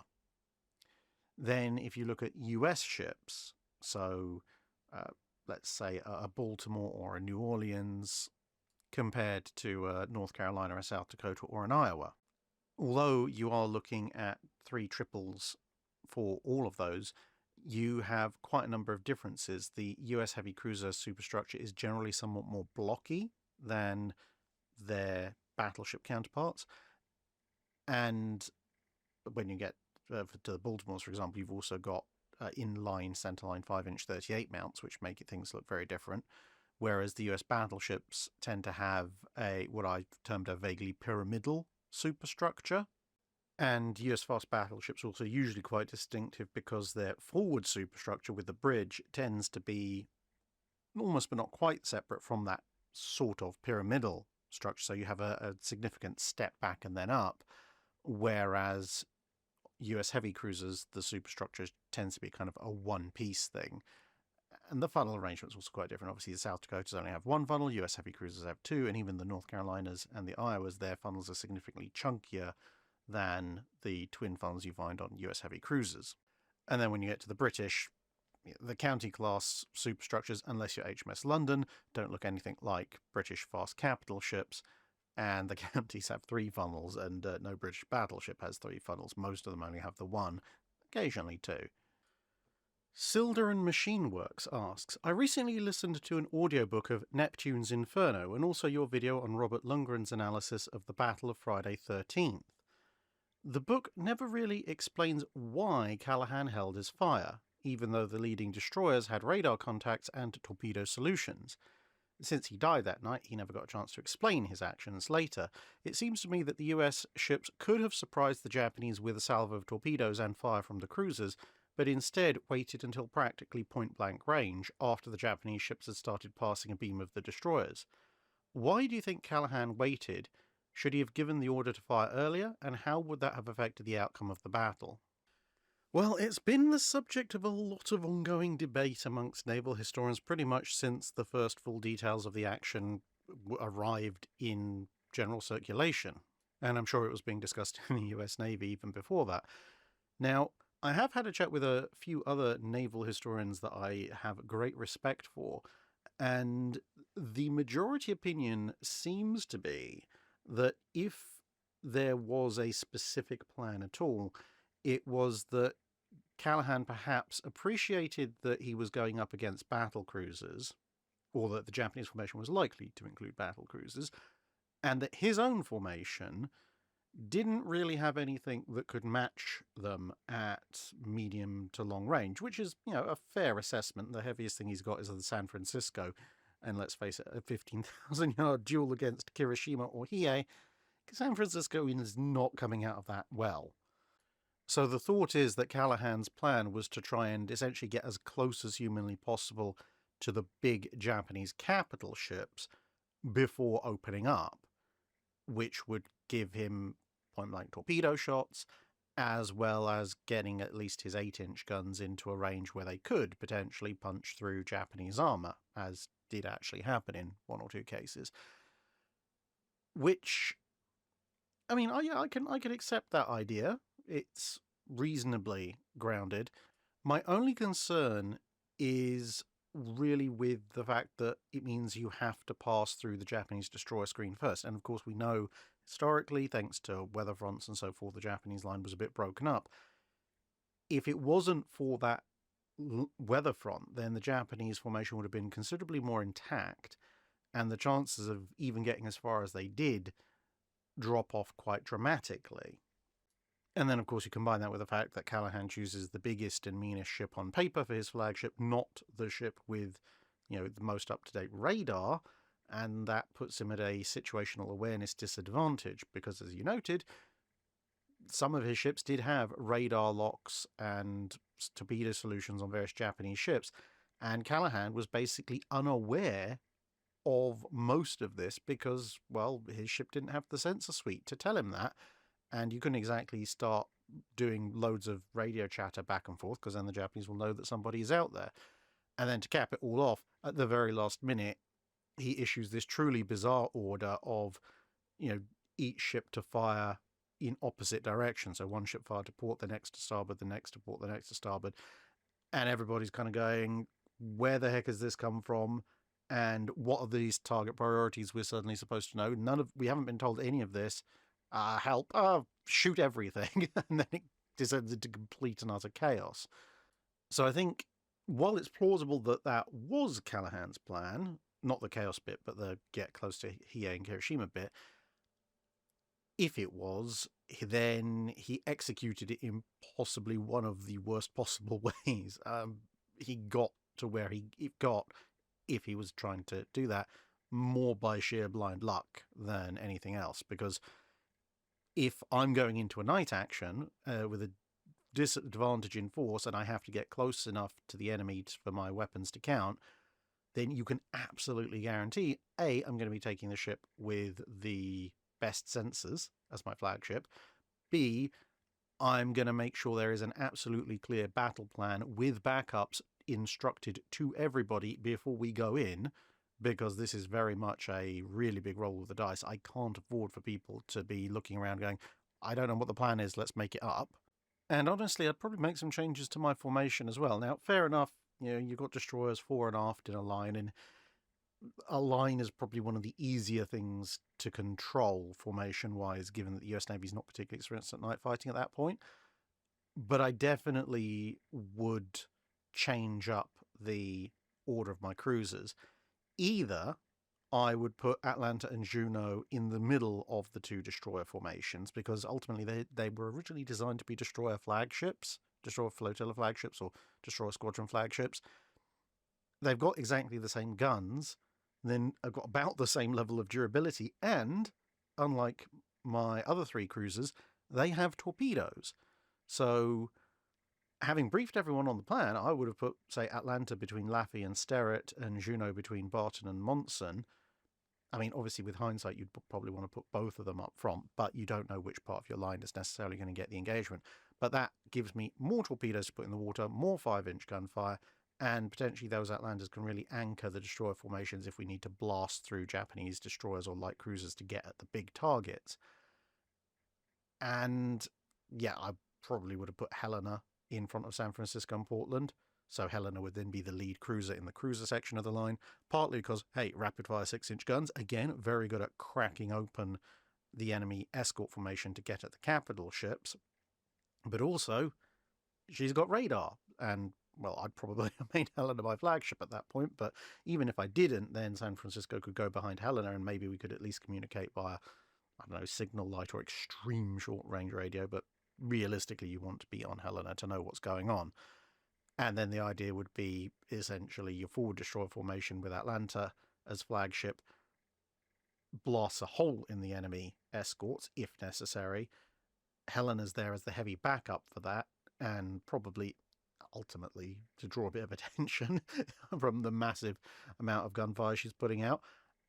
And I think that would give me the best opportunity to put Portland and San Francisco at a range where I can actually hit Hiei or Kirishima. Hiei obviously was the lead ship as it turned out.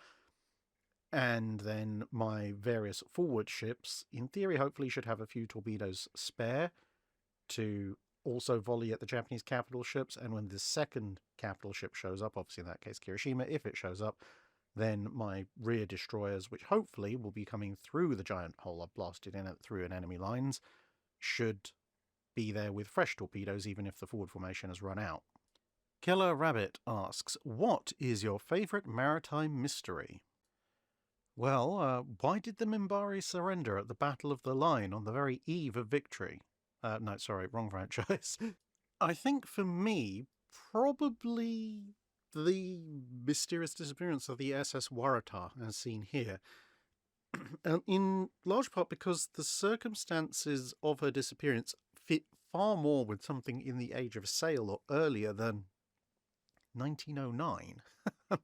I mean, for all the fact she was not necessarily as stable as ultimately desired, she was still a very well-built, solid, mixed-use cargo passenger ship.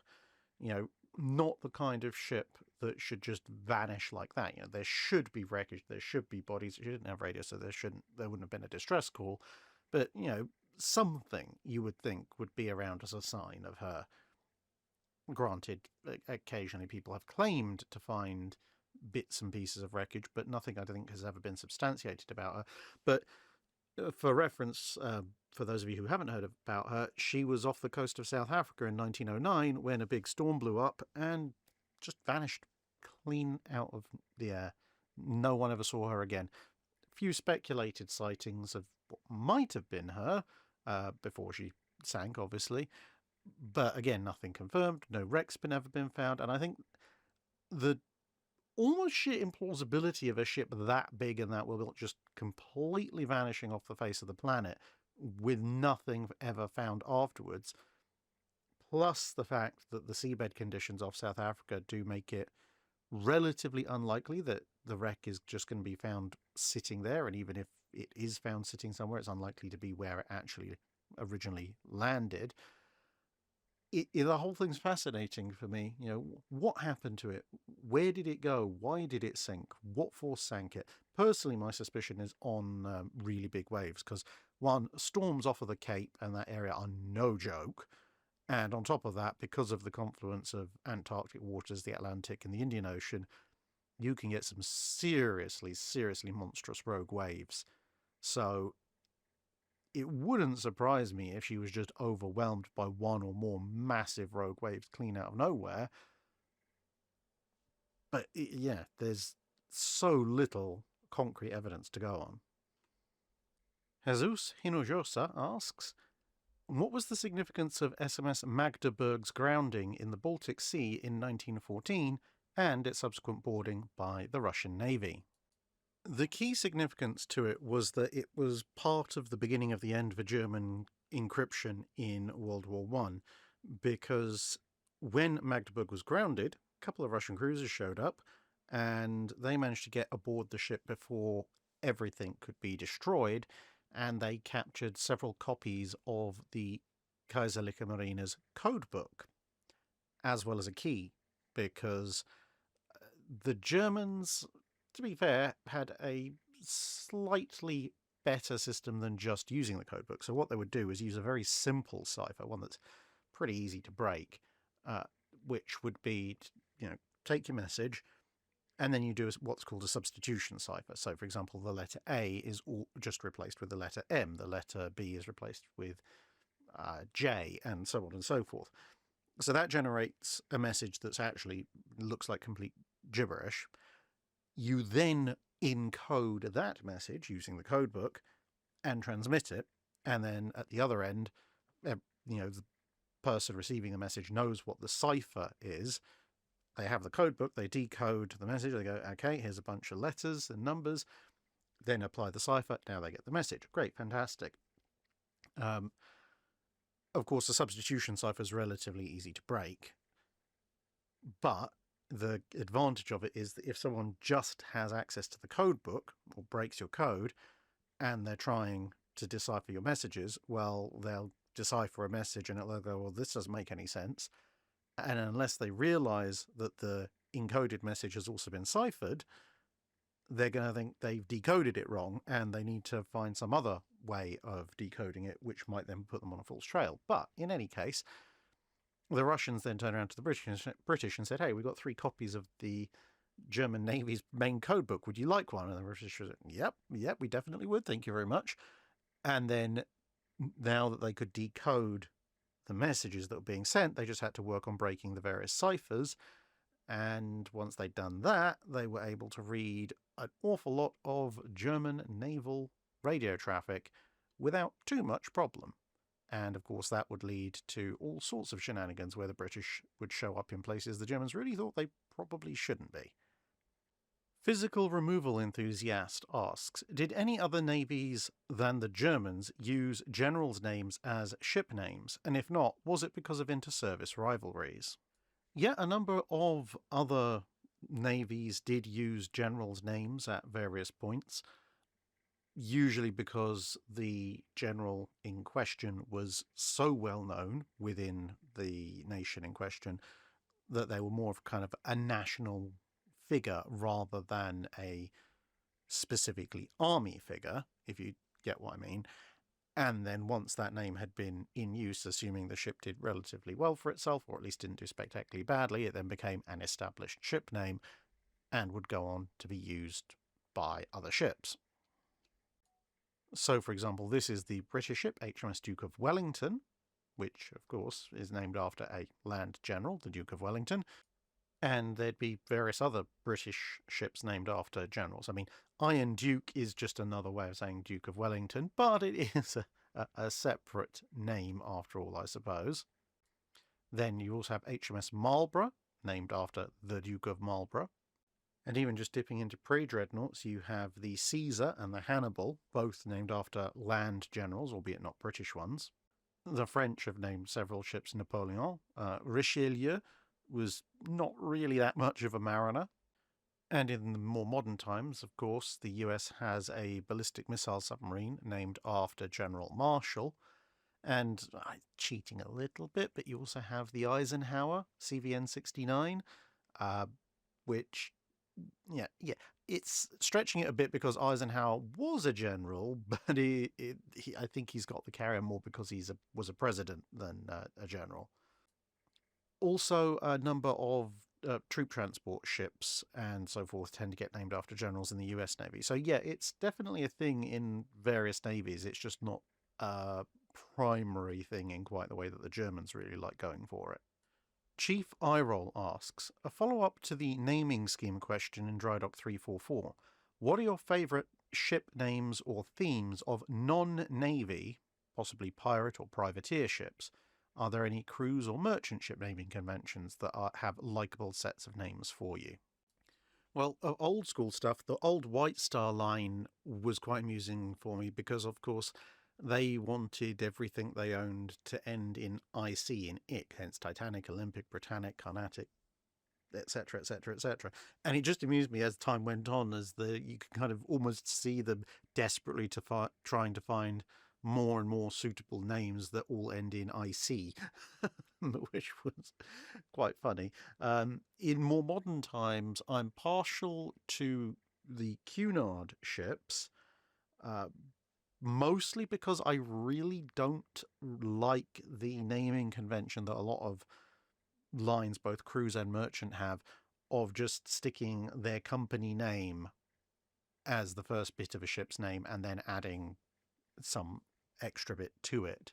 Apart from anything, it sounds far too much like a whole set of dog breeding establishments, where the only exception I would make for that, at least naming wise, rather than anything else, is Royal Caribbean, because at least they have the decency, although they do have a continuing set of words in their ship's name, the words are of the seas as a suffix. So you have things like Voyager of the Seas or Explorer of the Seas. And not only do those actually sound like pretty good names, but it means that the distinguishing element of each ship is at the beginning. So I just think that works a little bit better than just, everybody else basically sounding like a dog show. Daniel Guiton asks, when Dreadnought was being considered or designed, were there any alternate designs or other paths considered for the future of battleship design as far as replacing pre-dreadnoughts, and if so, what were they? There were a few different ideas. The two ones that probably came closest to being the instead of Dreadnought would either be the semi-dreadnought in one of two possible flavours, either the semi-dreadnought as we broadly understand it, i.e. a ship that still has its 4 12-inch guns in 2 twin turrets, but then a very extensive secondary battery made up of either 9.2 or 8.3 or 10-inch or 8-inch or something in roughly that caliber guns. And the other flavour to that would be the other type of ship that Fisher was looking at in the early part of the 1900s, which would be a ship entirely armed with that kind of intermediate caliber. So lots and lots of 9.2 or 10-inch or something close to that guns. Essentially trying to leverage the slightly greater rate of fire and more numerous barrel count of those smaller weapons, with the fact that the guns had gotten advanced enough that they could punch through battleship armour at close to medium range, at least what counted to close to medium range at that point. But the entire thing was predicated on rangefinders and fire control systems not allowing battle range to increase to a point where they became ineffective and only really the 12-inch gun was viable, which is what happened. But in 1905, it wasn't necessarily clear that was going to happen, so that was a potential outgrowth of battleships. And of course, the other one, particularly in the States, would be the torpedo battleship, where the battleship does retain a few heavy guns up top, but mostly for coup de grace and limited self-defense purposes, and essentially becomes a fast, tanky ship with a bunch of torpedo launchers under the water, designed to withstand fire long enough to get into torpedo range and then blow the bottom out of enemy ships. And that design's fortunes waxed and waned over the 1900s and early 1910s, depending on the relative capabilities of torpedoes and the range and capabilities of ships' guns. Fechtlers fictile fettler, fourth finest fettler forged for foreign fictile fettling forays, asks, on the Antony roll there are what appears to be iron hooks attached to some of the bowsprits and yards of some of the ships. I can't find any information about them or what they were used for, if they are indeed hooks. My only guess would be to entangle with a weaker opponent vessel for boarding, but the nature of the hooks looks like this would be a semi-permanent affair. Very observant, and of course they only tend to appear on the larger ships. If you look through the Antony roll, basically the big great ships have them, except for the Great Bark for some reason, and then shortly after, around about the Jesus of Lubeck, which you can see here, they kind of disappear. The smaller ships don't have them.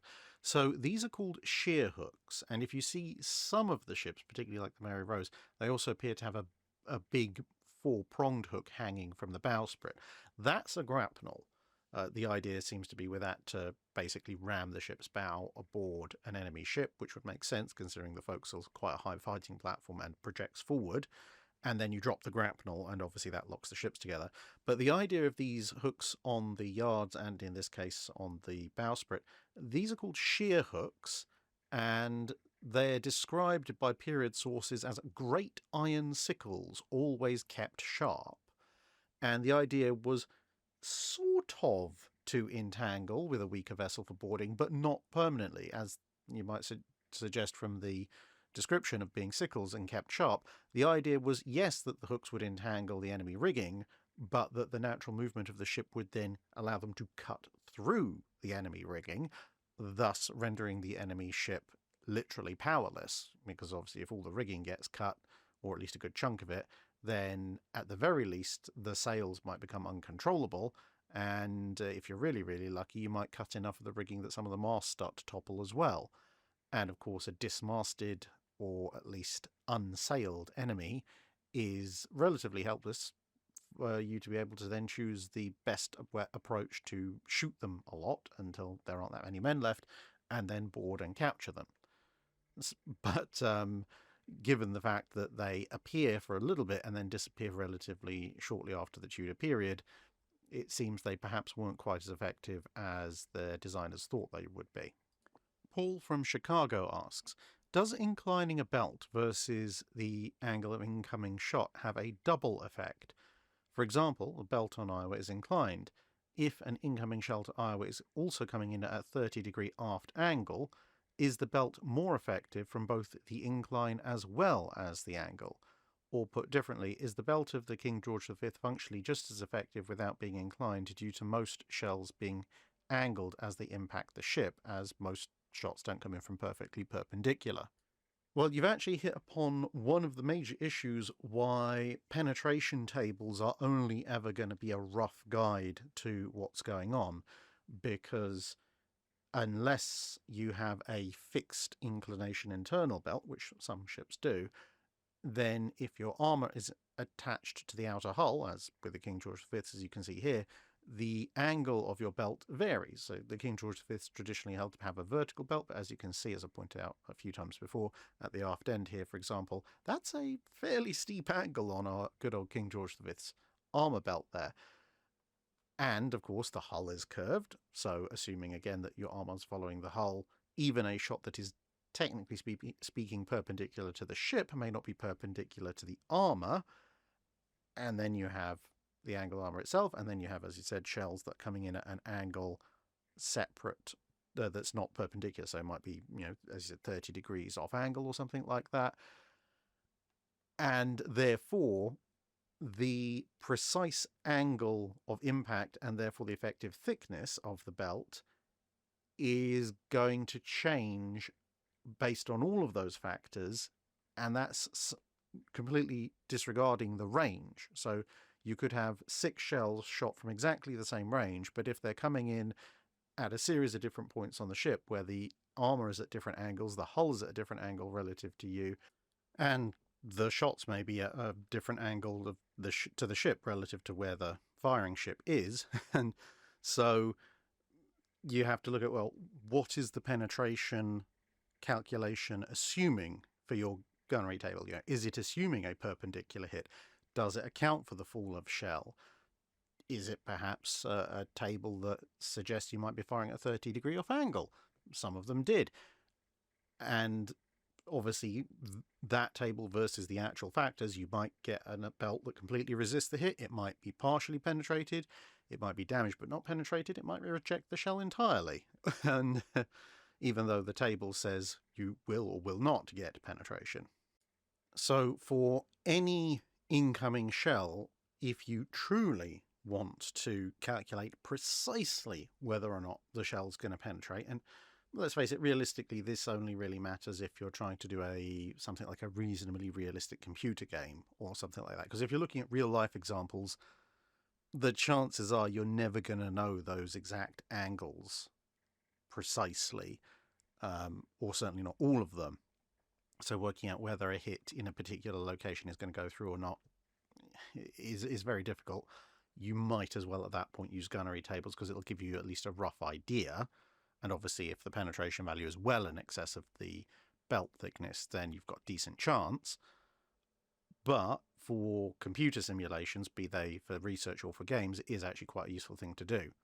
And so what you've got to work out is what's called a compound angle, which at least in the UK, that's kind of A-level mathematics, which would be what, final year in the US? I don't know what grade that is, but anyway. And essentially, in very crude terms, what you do is you take the exact environment, so your armor plate and the shell, and you freeze it in time at the moment of impact, and obviously draw a line representing the direction of the shell. And then you effectively rotate the entire thing frozen in position until your armor plate plane is flat perpendicular. And obviously the shell angle is moving around with you as you do that. It just makes things a little bit easier. You'll see why in a sec. And what you then do is resolve the situation into a vertical angle of impact and a horizontal angle of impact, both of which can be measured by the relative position of the shell to the vertical and horizontal planes. And then going through the compound angle formula, you can put those two angles together. That will give you a compound angle. And then using that compound angle, you can work out the effective thickness of the armor via that compound angle.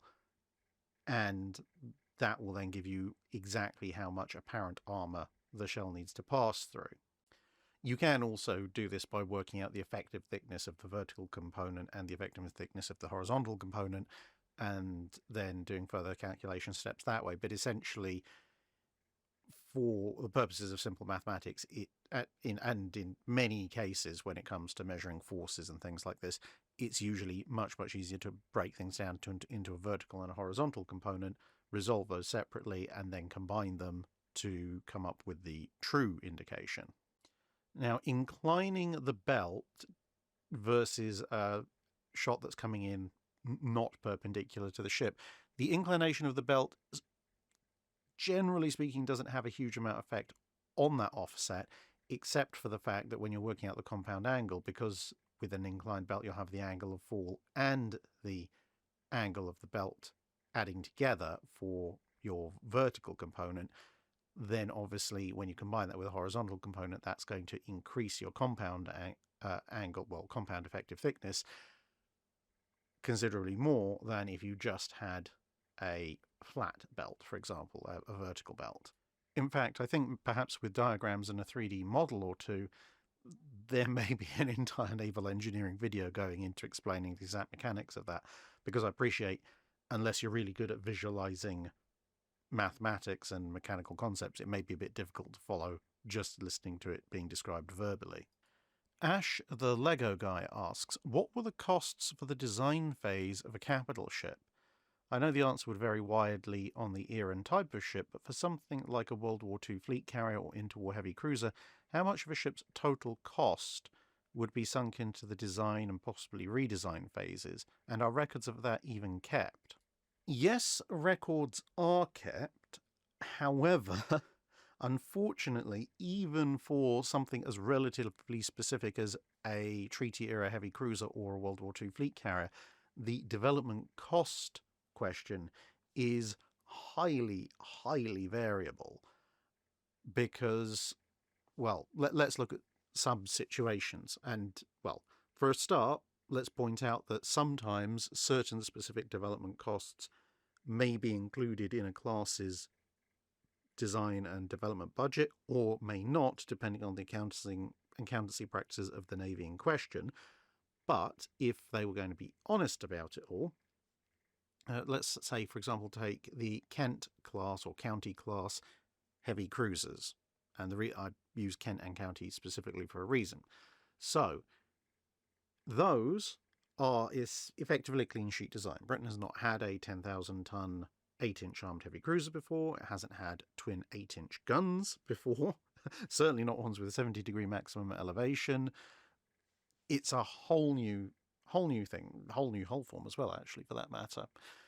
So the design costs for that kind of ship are going to be quite high because you've got to design, test and build a new main armament, completely new hull form, new machinery, pretty much everything. I think pretty much the only thing about the Kent class which is somewhat reusable is the 4-inch secondaries.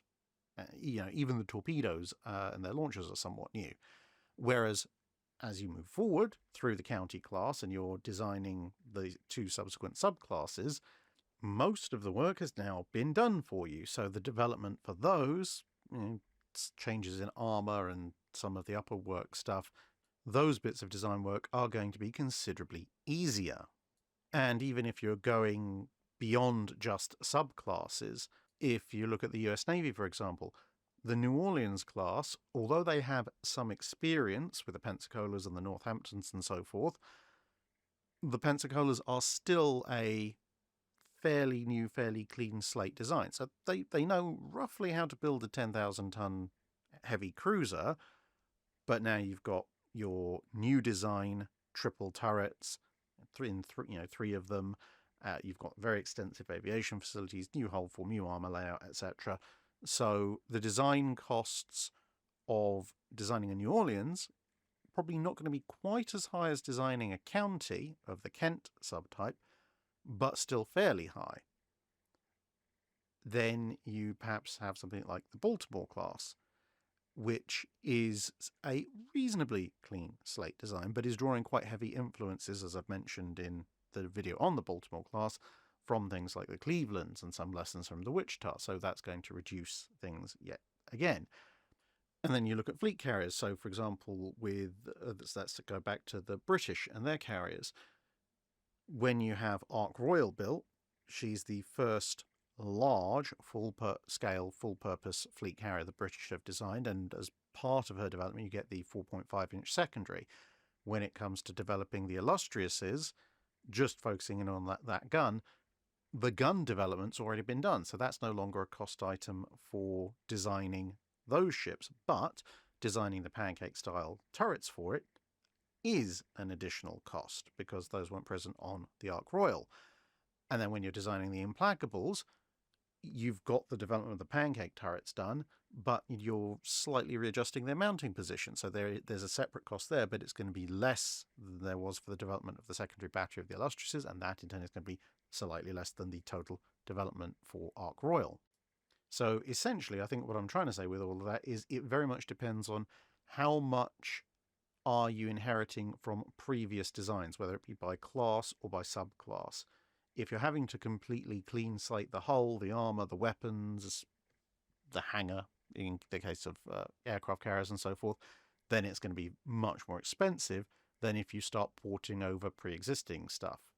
Using the 5-inch 38 on the Yorktowns and the Essexes and so forth, for example, would have been essentially almost a zero-cost item for their development. The only real developmental cost would be in choosing where they're going to go and where their magazines are, but you don't actually need to pay any part during the development of US fleet carriers. You don't need to actually pay any cost toward the development of the 5-inch 38 because that's already been done separately. And yes, records of all of this usually are kept, they can just be somewhat hard to find in some cases. In other cases, it's a bit more upfront. It also depends how the Navy is going to split those costs, because sometimes a Navy will split the R&D cost across the entire build so evenly. So, let's say it cost £1 million to design the Queen Elizabeth class battleships, and they build 5 of them. Now, obviously, that's not a perfect example because Malaya was paid for and they were planning on building more, but let's just go with it for a minute. Then you could say, I've got £1 million, 5 ships, so we're going to add 200,000 to the cost of each ship to cover the R&D costs. Now, I would say that's just arbitrary figures, but you can get the general idea. So if your Navy is doing that, you can look and work out what the actual manpower and materials cost of the ship is, take that away from the final cost and go, okay, that amount left is the R&D cost. Look at the number of ships, multiply up. Okay, there we go. And we know what the R&D cost is. Other times, those costs are more front-loaded into the earlier ships. Other times, still, the development costs are a completely separate budget item away from the build cost. It all depends on what accountancy practice your Navy is using. Samuel G. Gurley asks, approximately on what date did the Allies' Pacific naval strength become greater than that of the Imperial Japanese Navy? Unfortunately, this is another one of these how long is a piece of string style questions, because it depends how do you define naval strength. Do you define it in terms of overall tonnage? And from that, is it overall tonnage period or overall tonnage available? How do you factor in for older versus newer tonnage? So, for example, do you give equal weight to something like Hosho and Essex? And you say, well, Hosho is X percentage the displacement of Essex, therefore she just counts as X percentage for fleet strength. Or do you go, well, actually, Hosho, for all the fact that she exists, is pretty useless as a frontline carrier, and therefore either you diminish her effect on overall naval strength, or do you increase the Essex's effect because it's a brand new modern fleet carrier? And beyond that, that's just some of the issues you have to think of when you're looking at tonnage. If you're looking at number of frontline warships, for example, but then do you account for the logistics and support train that actually gets you there? And even narrowing it down, if you choose to define your naval strength by number and type of capital ships, well, do you go with battleships and carriers, just battleships, just carriers? Do you include cruisers? If so, which types? Destroyers, submarines, etc., etc. And then, of course, war losses will cause things to wax and wane on top of that. So, for example, just looking at aircraft carriers, in early June 1942, the US Navy has Saratoga, just back from being repaired, Enterprise, Hornet, and Wasp as their fleet carrier strength in the Pacific. In the aftermath of Midway, however, in terms of full fleet carriers, the Japanese only have Zuikaku because Shokaku is still in repair. She'll be out in late June, hence why I specified early June. But at that point, you've just got the one fleet carrier on the Japanese side. Now, granted, they have also just commissioned Junyo, so for all that she isn't a full fleet carrier, she does still have a reasonable size air group. But even if you did include Junyo, at the beginning of June, the Japanese just have the 2 large carriers, shall we say, versus the American 4. So at that point, has the Allied fleet strength become greater or lesser than the Japanese? But then fast forward to late June, and Shokaku's back out, so now it's 3 versus 4. And then fast forward to the end of July, and Hio has commissioned, so now it's Hio, Junyo, Shokaku, and Zuikaku, plus smaller carriers like Rujo, etc. But by the end of the year, Hornet's been sunk, Wasp has been sunk, Enterprise has been badly damaged. I mean, Saratoga got badly damaged in the interim as well, so the US is effectively down to just the one operational fleet carrier.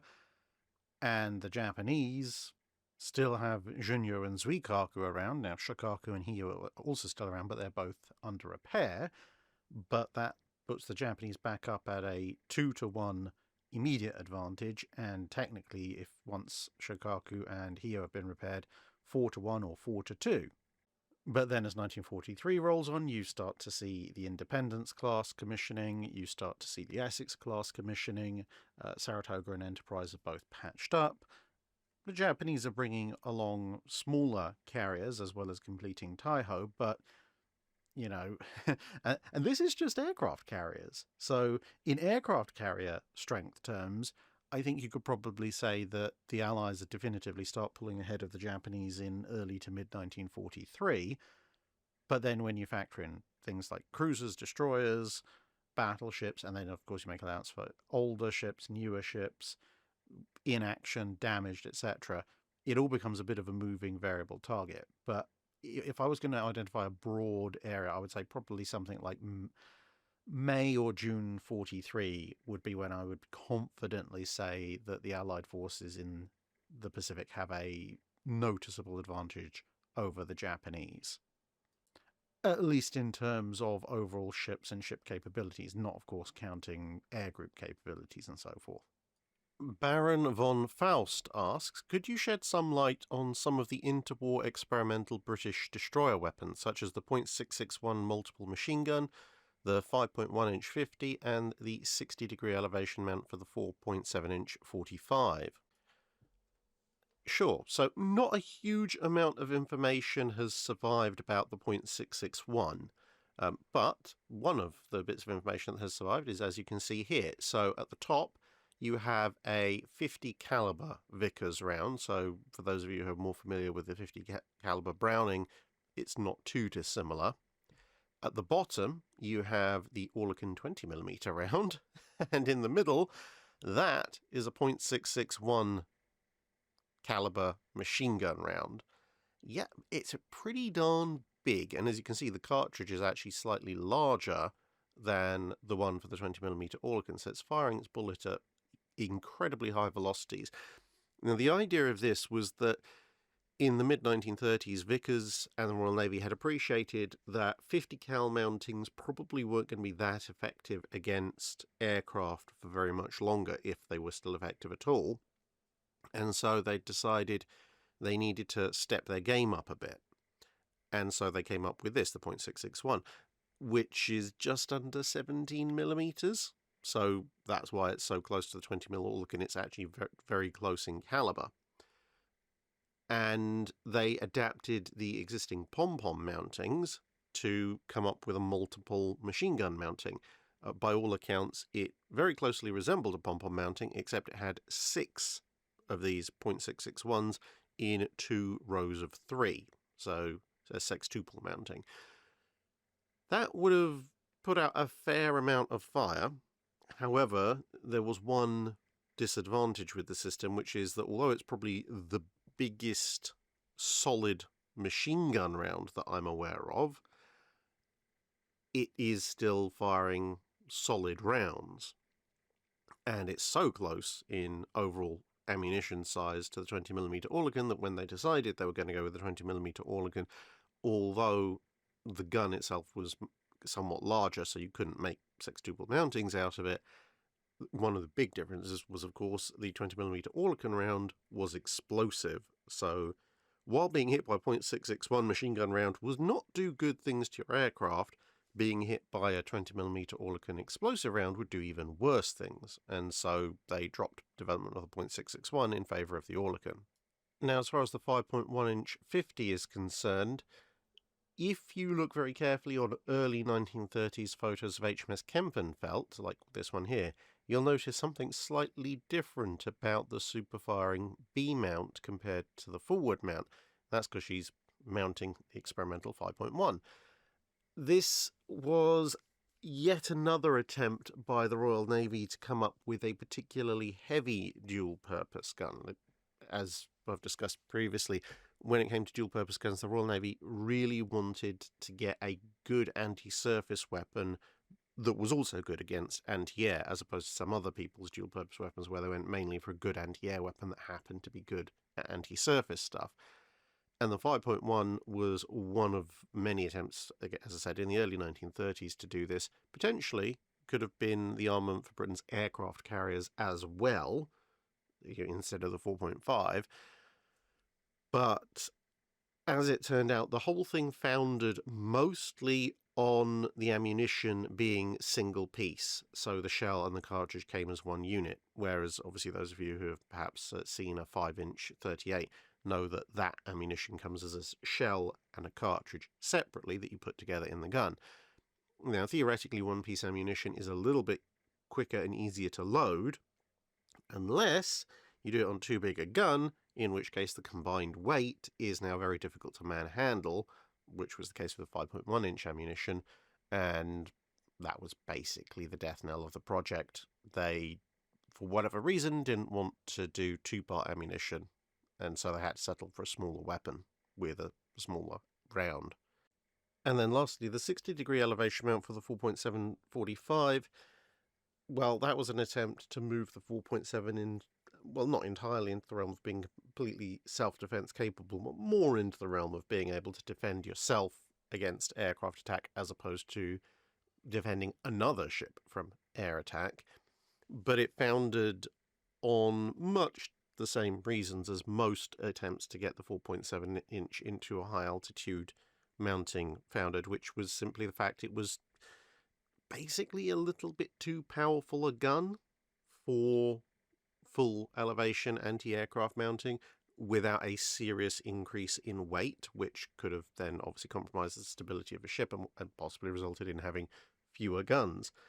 And, you know, yes, people might be thinking, oh, hey, how can that be possible? Well, if you run the numbers, the 4.7-inch 45, as used in late interwar period British destroyers and tribals, etc., actually has more muzzle energy than a 5-inch 38 caliber gun on a mounting that weighs about half as much, mostly thanks to that extra length of barrel allowing a more efficient use of the propellant.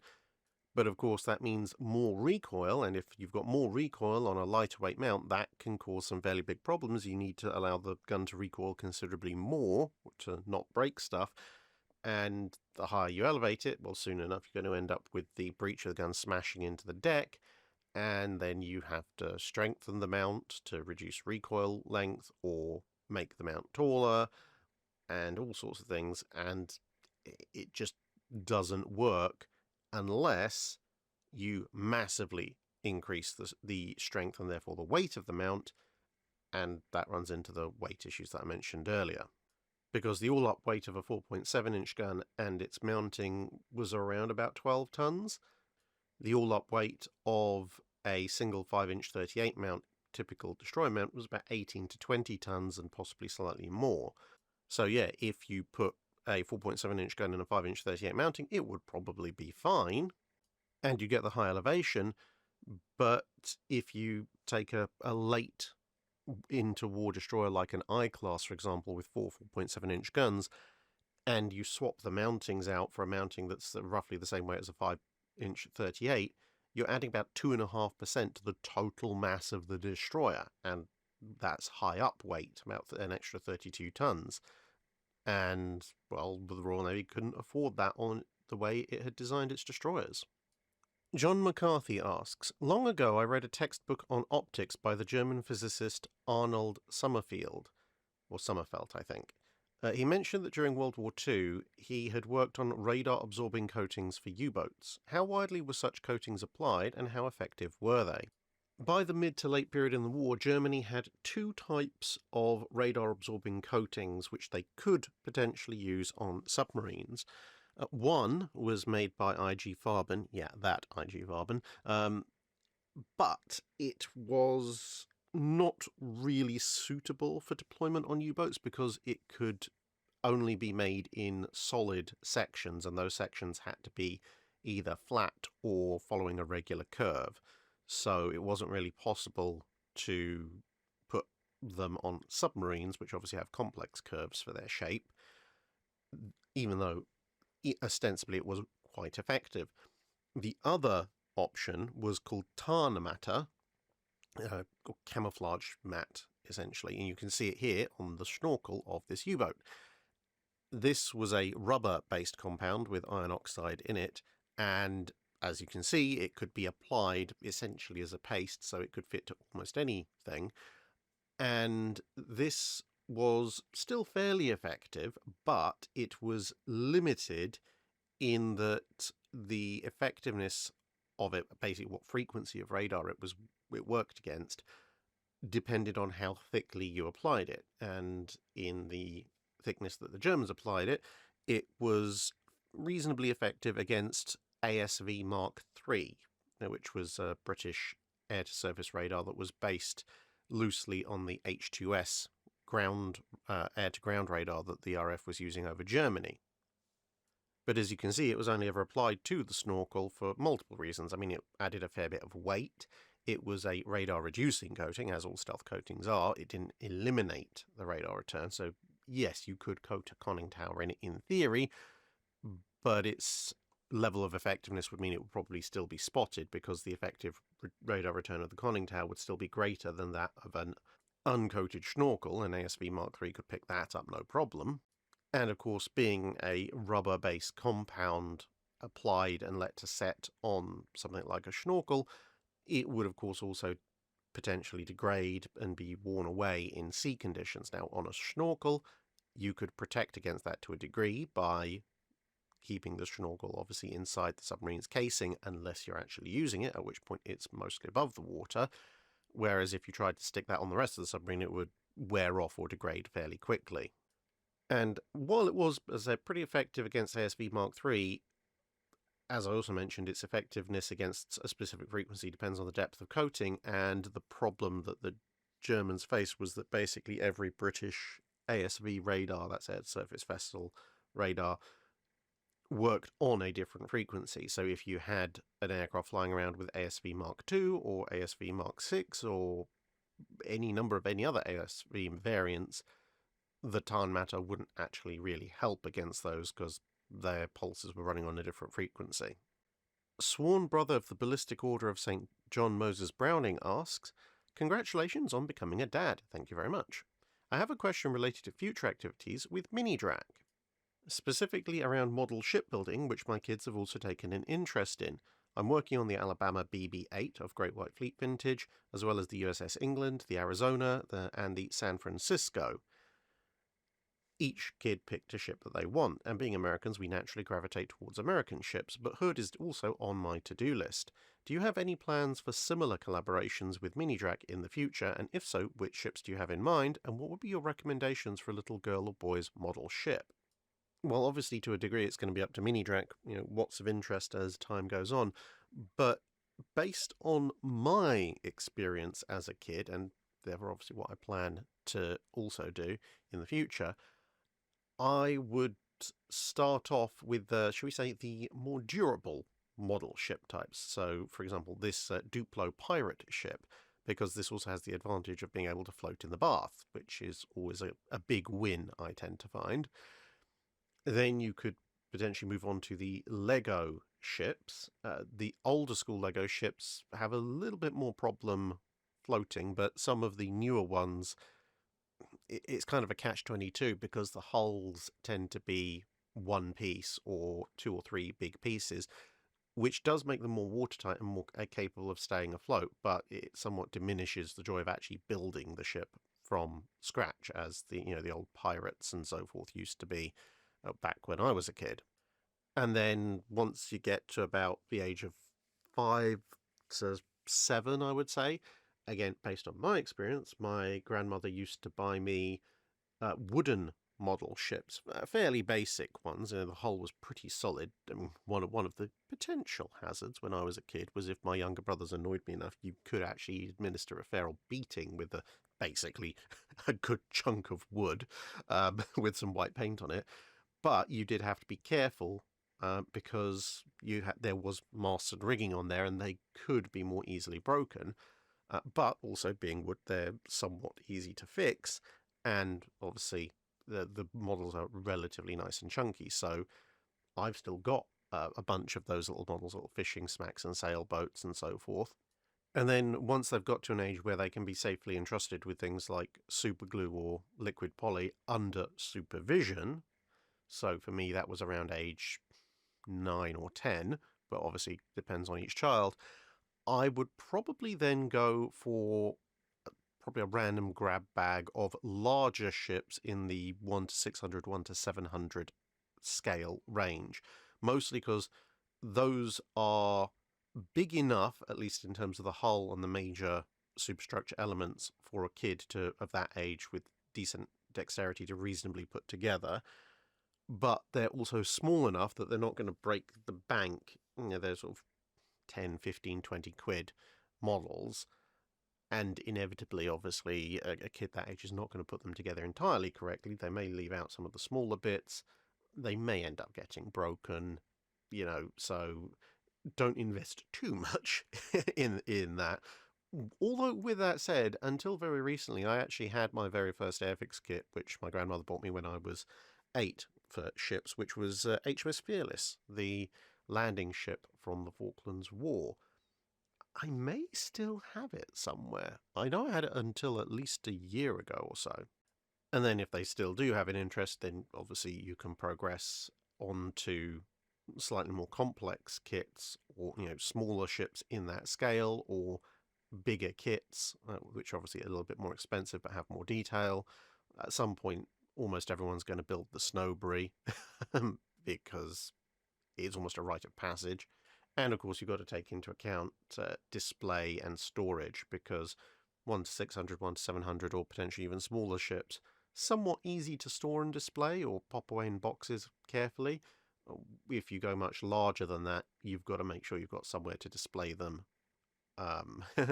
because that can add up very quickly.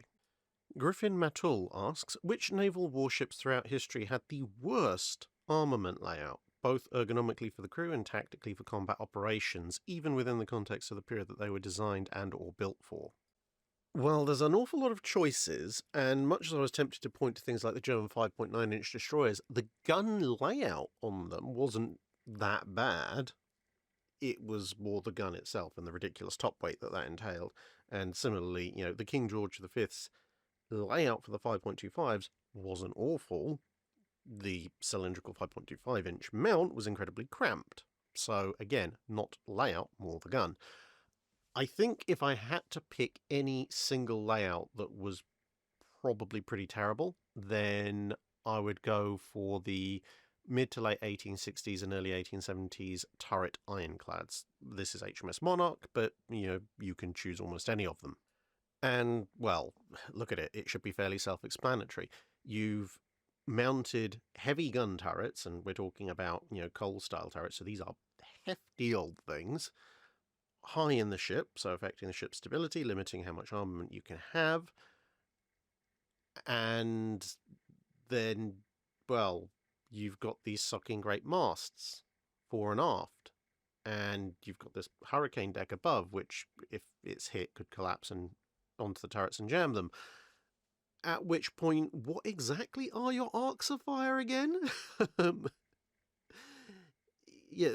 Part of the benefit of having a turret is supposed to be that you have a very wide arc of fire, but with this kind of layout, and it's understandable why you do it, because you drop it down further so you get a better arc of fire and you get stuff like HMS Captain, but you've still essentially only got maybe a just over 90-degree arc of fire on either side of the ship, at which point, given the weight and stability implications of installing the turrets, as well as the perhaps slightly non-optimal placement of your propulsion system in terms of your mast and such like, you do have to ask the question, wouldn't a good central battery actually be better? Because you would actually get greater ahead and aft arcs of fire and possibly a larger total number of guns. Now, it would be somewhat inefficient because you'd have guns on either side, but you could potentially look at having centerline guns that you could run out to one side or the other, although you would obviously then have to come up with some kind of fancy counterweight system to stop the ship heeling hilariously if you have like 6 or 8 12-inch or bigger guns that suddenly all run to one side. But it could be done, or you just accept that you have lots of guns. So, yeah, there are a very small number of advantages to this layout, but not that many, and an awful lot of potential drawbacks. I think second place would be some of the designs that immediately superseded that, where you had even bigger guns, and a lot of the same problems with superstructure and masts, except now the guns are offset an echelon, because at least with Monarch on the broadside, you can bring both turrets to bear. When you've got the N-echelon stuff, in theory you can bring both turrets to bear, but when suddenly you're pointing 100-ton guns at each other,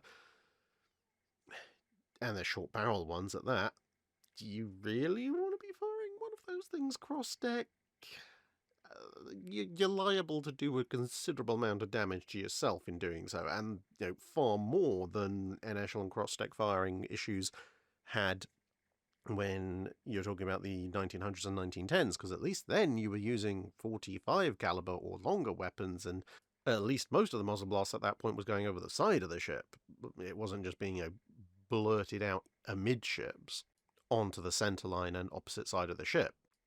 I mean, there's a reason why central battery ships stuck around well into the 1870s, and then when the shift over to turret ships really happened, one of the big noticeable things is it happens at a point where most of the masts and the hurricane decks and so forth have disappeared, and suddenly you have 270 degrees or better arcs of fire.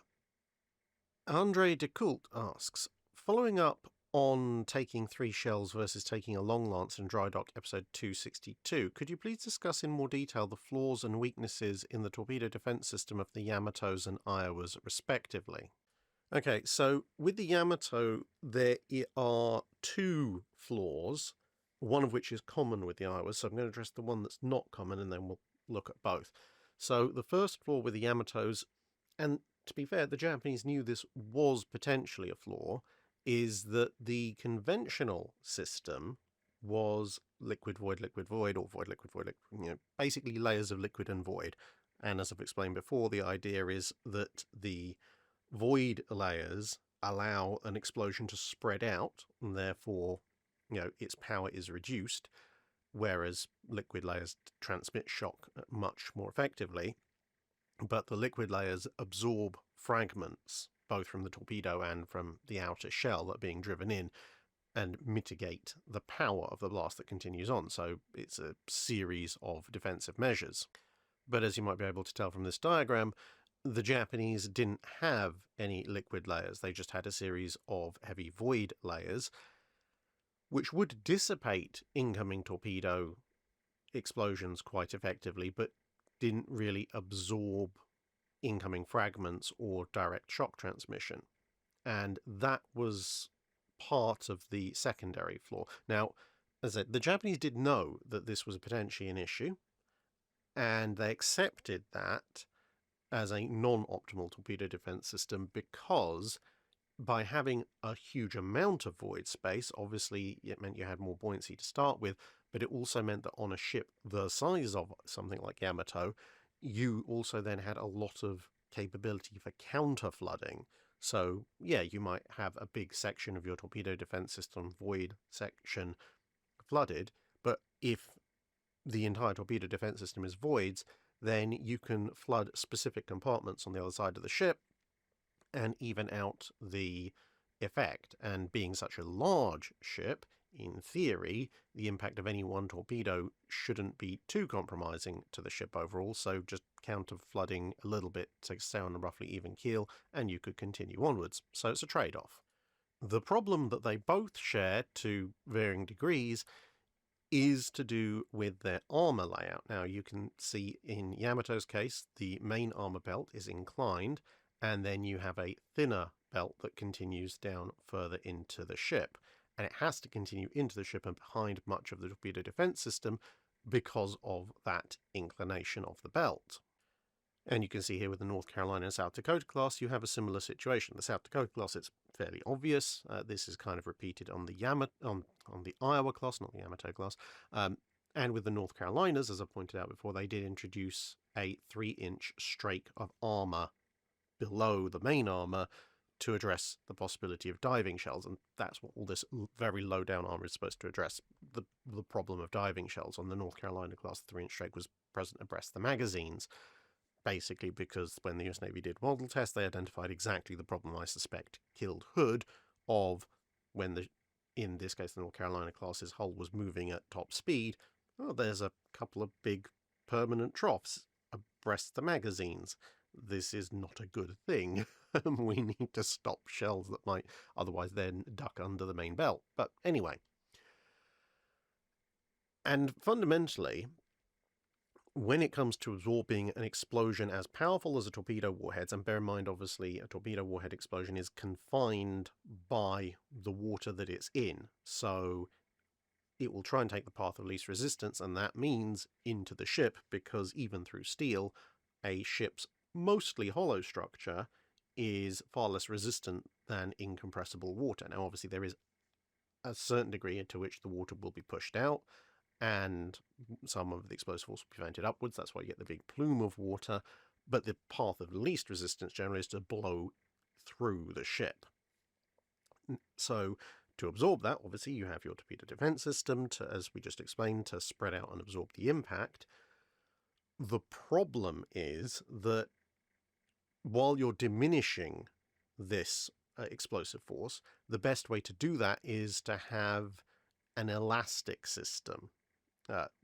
Which is perhaps not the best way of describing it, but essentially what you want is your materials to be very flexible, not like paper or something like that, but as far as steel is concerned, very flexible. So they will stretch, they will deform, and then eventually they will rupture. And part of the reason for that is obviously if you have to continuously put energy into stretching and deforming and thinning and then eventually breaking and ripping through steel, that actually absorbs a lot of energy, which is good when you're trying to mitigate that energy.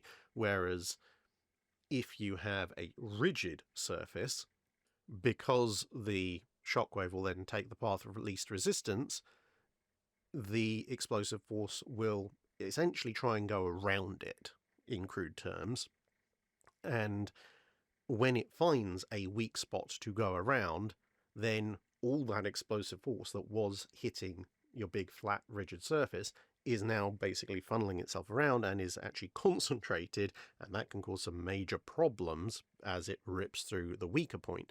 And in both the Iowa and Yamato cases, because you have this anti-diving shell belt extending deep into the ship, it means that the explosive force from a torpedo will come and pile up against that rigid surface and will immediately seek, as we just said, path of least resistance. Path of least resistance is usually the joint between the upper belt, the thick belt, and this lower thin belt.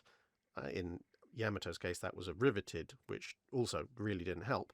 And so that concentrated force then will, assuming it's not been mitigated sufficiently by the rest of the torpedo defense system, will then shear or break or rupture through that joint, which is obviously bad enough, but then you now have a fairly large explosive force that's pushing on what's now a detached large portion of lower armor belt, and essentially just bodily shoves the entire thing into the ship, as well as ripping along that joint.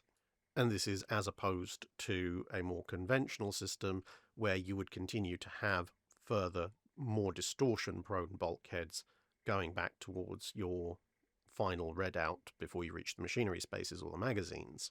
So whereas with a conventional system, assuming a similar size warhead, the final failure might be a kind of a bulge plate with some cracks and ruptures in it, which can to a certain degree be relatively easily contained.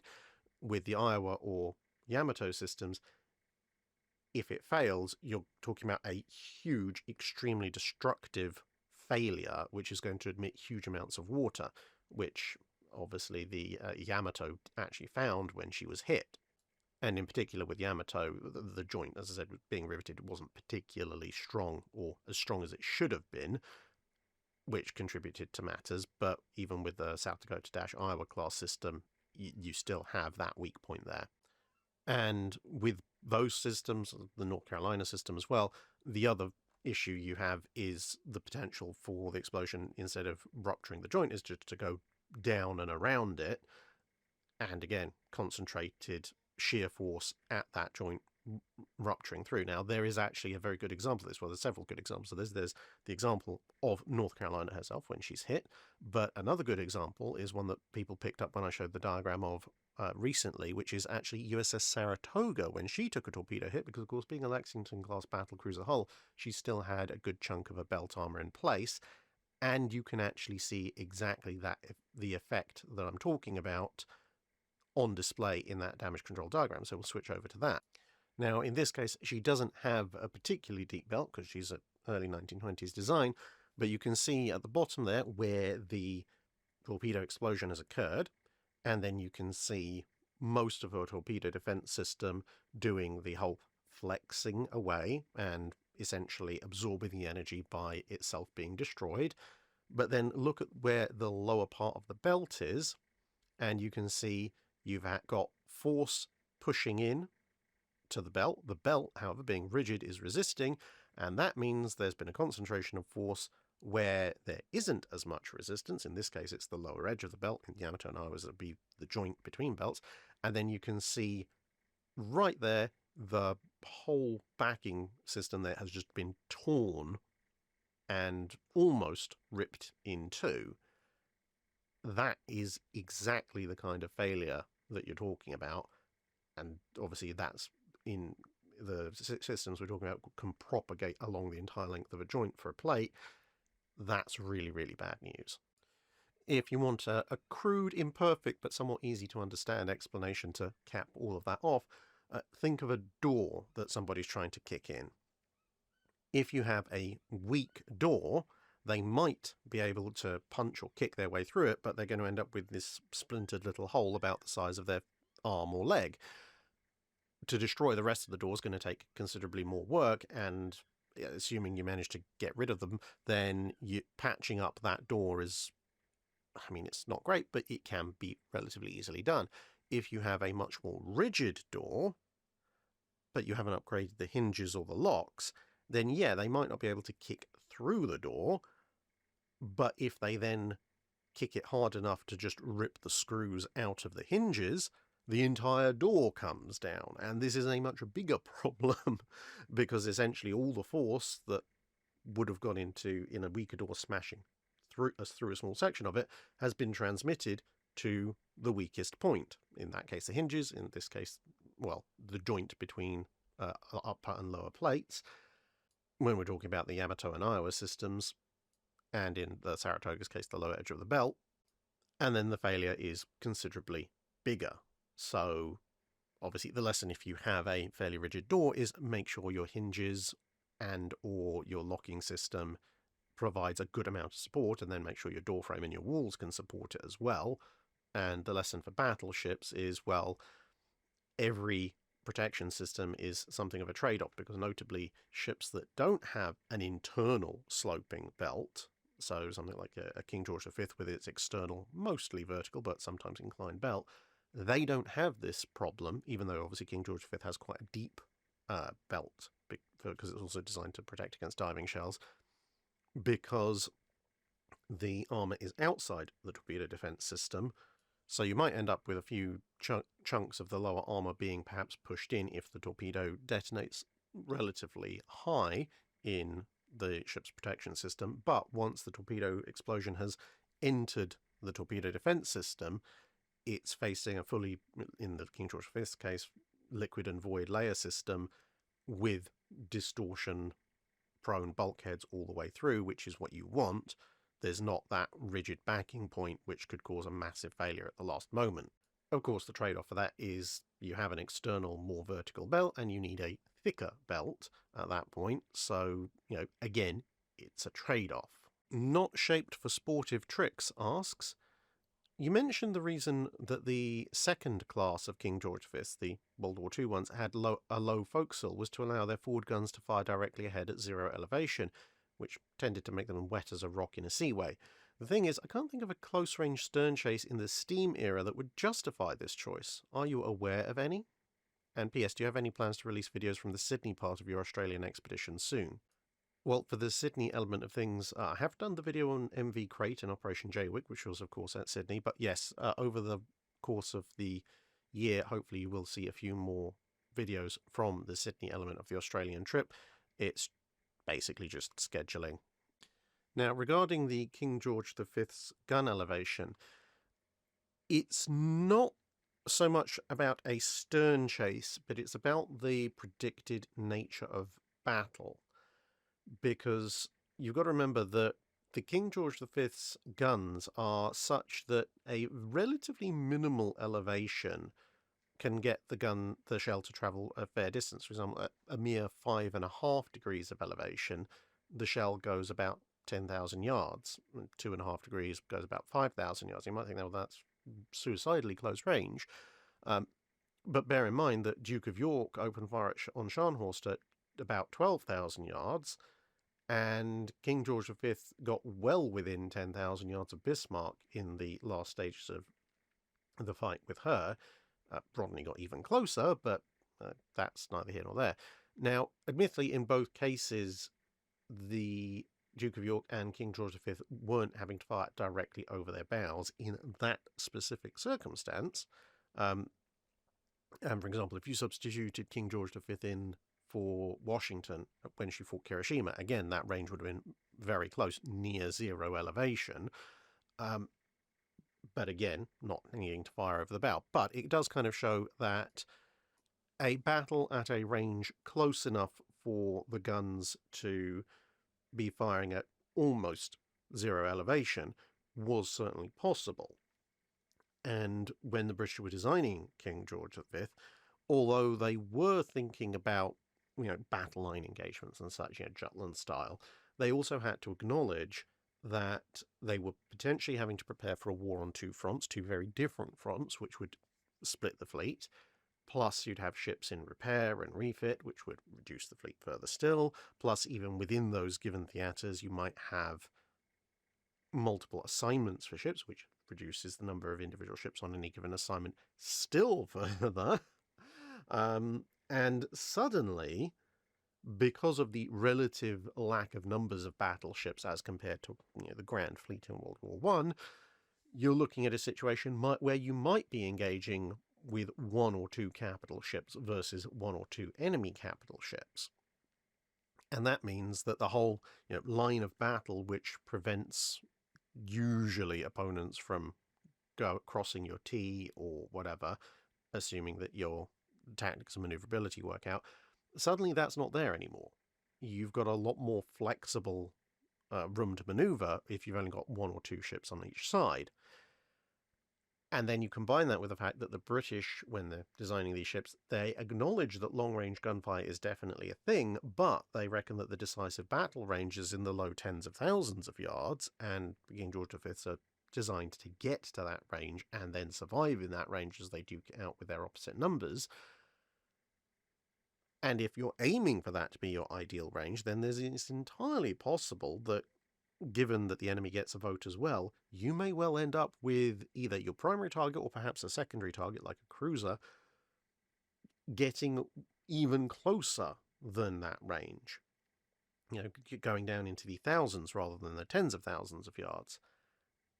And since you may be maneuvering to avoid torpedoes because you're now well inside torpedo range, and the enemy might be maneuvering to avoid you, and you might be fighting a night action, which is going to be even closer, like, say, Matapan, there's suddenly a significantly above zero chance that you might have a major target, not in a stern chase, but moving across your bow, or you might be turning in such a way that your bow crosses over the target. So they might be trying to cross your T, they might be trying to escape, you might be turning to evade a torpedo, you might have been hit significantly on one side, you're turning to bring your other side to bear. All sorts of reasons why enemy target dead ahead might be a transient situation, at which point, given that you're in a fairly close-range knife fight, you need to be able to fire on as many possible bearings as you can, and if you've got a relatively high bow, then that would mean that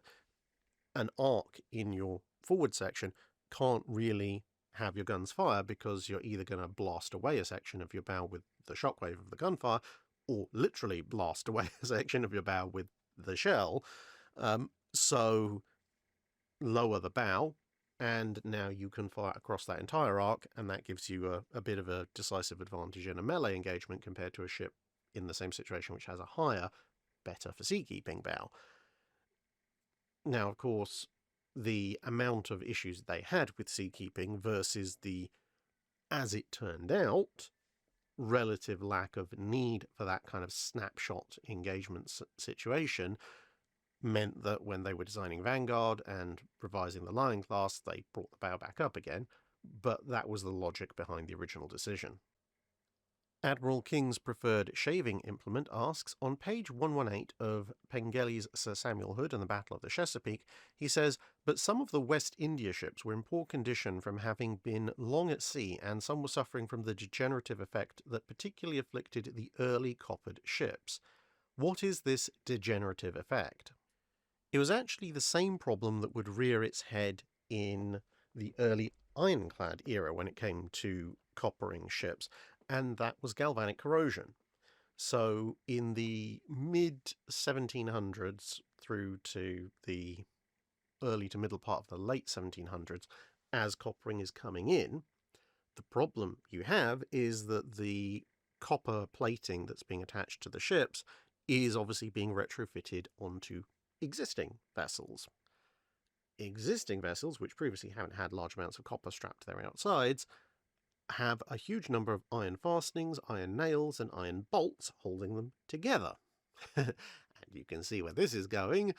If you slap a whole ton of copper onto the outside of a ship with a whole bunch of iron and immerse the whole thing in salt water, you get a lot of lovely galvanic corrosion, which can lead to all sorts of fun with the iron degrading fairly quickly, and that means timbers can come loose, copper sheets can fall off, depending on how they've been attached, and yeah, all sorts of other bad things. The solution, as time went on, was, of course, to replace iron fixtures and fittings with copper or brass as necessary. Copper ideally, but sometimes copper wasn't strong enough, so you would occasionally use brass as well.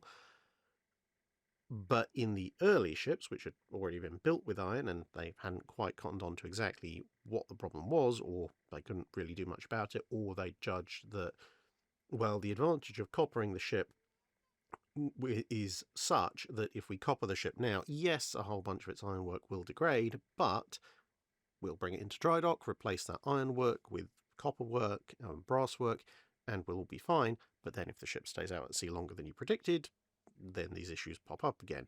So this is essentially what's going on in this situation during the American War of Independence, because you've got ships that have been on the West India station, presumably still have a certain percentage of iron fixtures and fittings in contact with the seawater that's also then inducing galvanic action with the copper.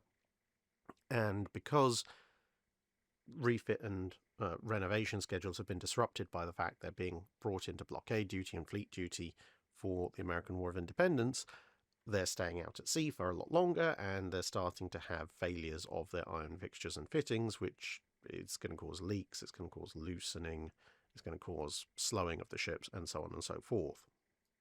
Michael Gilson asks, the state of Iowa may not be the furthest from any sea coast, but certainly approaching it. And yet there are 3 museum ships associated with the state. The battleship Iowa, obviously, the destroyer the Sullivans, and the cargo ship Red Oak Victory. I know this is strictly due to chance, but is it a record for a landlocked region? It's interesting. I was thinking Missouri might have them beat, but it's just the Missouri and the Turner Joy, as far as I can tell, that are associated with that state. Hungary, interestingly, actually has 3 museum ships, and she's a landlocked country, so that's tied with Iowa. But I think there's one state that potentially has more museum ships associated with it than either of those. But it depends very much on how you define landlocked, because Ohio technically has, well, it does have more museum ships associated with it, either named after people or places in Ohio or from Ohio. But of course, Ohio borders the Great Lakes. So if you count Ohio as landlocked, because it doesn't have a coastline with the sea, then Ohio's the winner. But if you count bordering the Great Lakes as not being strictly landlocked, then that knocks Ohio out of the running. Elliot W. James asks, one of the advantages of being a patron is we get to vote on 5-minute guides and other videos, but I noticed that the less popular subjects, like, say, a look at the Battle of Lepanto, end up being dropped after a couple of months if they don't get the votes. Does this mean that less popular vessels and subjects will never be covered? Not at all. It just means they're not covered because Patreon has voted on them.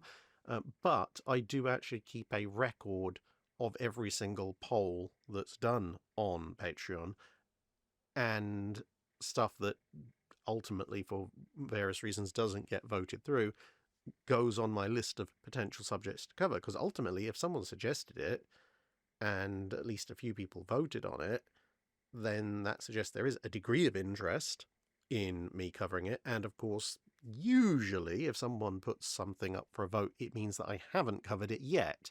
Occasionally you do get things I have actually already covered, but nonetheless that's very rare. And so that goes on to my general list of things to cover. So essentially, when it comes to which videos I do, you've got 3 streams now of sources for them. Essentially, you've got stuff that Patreon has voted on, which I then have to do in short order. Then you've got stuff that I've got listed that I want to cover, or that people have requested at various points. And then you also have the list of things that went to a vote but didn't actually didn't succeed, basically, in getting voted through, but I do intend to cover in the future at some point. So, for example, you actually, interestingly enough, cite the Battle of Lepanto. I have almost finished a 2-part series on the Battle of Lepanto, which I mentioned earlier on in this Drydock as well, which will be coming out later this year. I've got the run-up to the battle pretty much sorted. I just want to consult a few more sources about the battle itself. And then, because there's about half a dozen paintings like this and a couple of very confusing maps, some of which are contradictory, I have to go off and fire up good old Blender and, reconstruct the Battle of Lepanto using galleys and galleasses and so forth. I think I'm going to do representative formations, kind of like was done with the Spanish Armada one, rather than a 1-for-1. Camino John asks, scalloped deck gusset plates. In a video about an Iowa-class battleship, it was claimed that the deck gusset plates were scalloped to save weight. This doesn't seem reasonable to me, as assuming with a 3x2 by 1.5 inch gusset plate, if you remove 50 square inches, you save just over 21 pounds. To save a ton in weight, you'd have to trim down 93 plates, and 10 tons of savings would require 930 plates to be trimmed.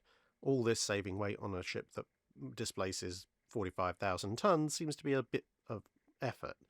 Could you point to any primary source material supporting the assertion that the plates were cut down to save weight? And given your engineering background, is it possible the scalloped shape was not due to weight savings, but the stress is placed on the edge of the plates by the rivets, as a curved shape would make sure there's an equal amount of steel leading to the edge, thus avoiding stress cracks forming on the path of least resistance? In the time I had available to prepare this answer, I wasn't able to find specific primary source material about making these gusset plates with these lovely flamberge edges. However, I think it's a combination, because yes, by making them curved like this, you do have a near enough constant radius, or at least a decent minimum radius from the rivet to the edge of the plate, so that's going to reduce cracking and so forth. But also a curved edge like this does give you a bit more strength than just a straight edge for resisting all sorts of motions. I mean, for one thing, just using another example of why curved surfaces are very good for strength, you can get a 1 brick thick wall that curves like you see the edge of this plate, whereas if you built that same wall straight, you'd actually need more bricks to do it, and therefore it'd have to be heavier. It doesn't map perfectly to steel plating like this, but you get the general drift. But I think there is also a degree of weight saving involved as well, because obviously you could if you imagine, have a straight edge that corresponds to the outermost point of these curved edges, and that would allow you to have the same minimum radius from rivet to edge. But there's two weight increases that you'd have, or inefficiencies. One would be, obviously, you then couldn't use quite as much steel because, as the video mentions, you can then use the next plate as well with these curved edges. Now, if you can't do that because you've got your minimum radius that you need to maintain, you're using slightly more steel every time you cut a plate. And overall, as we know, the US did eventually end up running up against steel shortages. And I'm not suggesting for a minute that cutting your gusset plates with a flamberge edge is going to save the US steel industry, but this relates also to the weight saving on the ship. And I do think there is a certain degree of weight saving going on because, yeah, you might think, oh, you're only saving 10 tons or so with hundreds of plates. Well, there are hundreds of these kinds of plates across something the size of an Olympia-class battleship. So you are going to be saving 10, 20 tons or so by doing this. And when you manufacture those plates, then obviously you're saving that much steel as well in production. And it all loops back to little savings here and there actually adding up to very large savings overall. It obviously does take you a little bit more effort to do it, but effort doesn't cost steel. It just costs time and money. And the US had a reasonable amount of that. Now, the reason I say that there almost certainly is, in fact, I say probably definitely is, a weight-saving element to it as well, is that yes, 10, 20 tons on a 45,000-ton ship might not sound like all that much, but when you look at the various treaty battleships, at least the ones that are trying to keep to the treaties, whether that be the 35,000-tonners or 45,000-ton escalator clause ships like Iowa or Lion, you find what seem to be on the surface ridiculous, pernickety weight savings. 2 tons here, 4 tons there, 20, 50 tons there, 10 tons here, 15, 12, etc., etc. And you look at it and go, similarly, 35, 45,000 ton ship, how is saving single or low double-digit tons going to help? Now, you can say, okay, yeah, if you're saving hundreds of tons, that's understandable, but single or double-digit tons? Well, the thing is, how many individual components are going into a ship? If you can save 5, 10, 15 tons here, 5, 10, 15 tons there, there are so many separate components to a ship that by the time you've added all of that up, you've actually saved hundreds of tons. And given that something like taking the King George V, for example, because the ridiculous, nitpicky weight savings that went into that are very well documented. If you can save 90 tons across the entirety of the ship, that buys you an extra inch of barbette protection. So, suddenly that's actually quite a lot in terms of importance to the survivability of the ship. And then, obviously, looking at this situation, it's not just the gusset plates. It'll be things like, do you use 1/3 inch or 1/2 inch steel on a certain area? Are you going to use wood, which is obviously less dense, as opposed to steel on an area? And you're going to accept the additional fragmentation and fire risk versus the weight saving. How many coats of paint are you going to apply? Because, you can save on a ship the size of a battleship, you can actually save double-digit or more tons by going through the extra effort of stripping off old paint layers before painting over. Whereas painting over existing paint layers, you're actually adding a surprising amount of weight to the ship overall, even if the paint layer itself might be relatively thin. It even comes down to things like the choice of anti-aircraft mount. For example, again, using the King George V, if you take an early model octuple pom-pom mount, that weighs about 15 tons. A quad mount weighs 8.7 tons. So an octuple mount offers you the same number of guns as 2 quadruple mounts, but gives you almost 2.5 tons less weight. And that's before you account for things like weight of the crews for the guns and so forth. And if you go into power-operated pom-pom mounts, the weight difference actually becomes even more. So, for example, at one point, King George V carries 8 octuple pom-poms, and that actually weighs about 48 tons less than having the same number of pom-poms in quad mounts. And that weight difference later in the war is enough for 4 quadruple 40mm Bofors mounts. So if she'd had quad pom-poms, she wouldn't have been able, at least for the same weight, to have those 16 additional Bofors guns, which is obviously, a big advantage for the ship. And likewise with the Iowas, although they are technically post-treaty, they are post-35,000-ton treaty, they are still technically supposed to be built to the 45,000-ton 16-inch escalator clause limit, and thus every little bit of weight saving all across the ship is going to help facilitate either meeting that weight requirement at all, or getting additional systems or additional bits of protection in other places, and still remaining within that weight limit. And finally for this week, Garrison Chisholm asks, why did the Luftwaffe never try a massed air raid on Scapa Flow when some carriers were there? Surely during the Blitz, the squadrons protecting the north would have been paired quite thin by August, and even if that was too far for Bf 109 escort, they surely could have greeted the anchorage with a few hundred bombers at dawn. The Royal Navy could have been down a good handful of ships for the events of the following May as a result. Essentially, the tyranny of range and the hilarious vulnerability of unescorted bombers. If you were aiming to launch a raid from the main strength of the German Luftwaffe, that is, at the point of the Battle of Britain, would be northern France and the occupied Netherlands, you have to fly around 600 miles or so to get to Scapa. And that assumes a few things. Firstly, it assumes that you're travelling in a dead straight line. And secondly, this is also assuming that you're not having to hang around air bases waiting for other bombers to launch and form up into the overall strike formation. And effectively, your operational range with a full combat load is going to be reduced because you are going to have to wait for people to form up. But then even if you launch the raid in sort of squadron strength, so each squadron takes off and heads off and it's a very loose sort of column of aircraft heading up.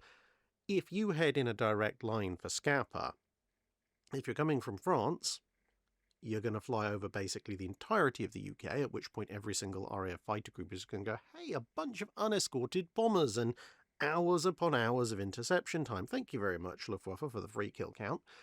And if you launch from the marginally closer Dutch airfields, you're still going to fly over East Anglia, and you're basically just going to be flying up the east coast, at which point, even better. Well, not quite even better, but you're still basically just giving open duck season for RAF fighter groups all the way up the UK coast.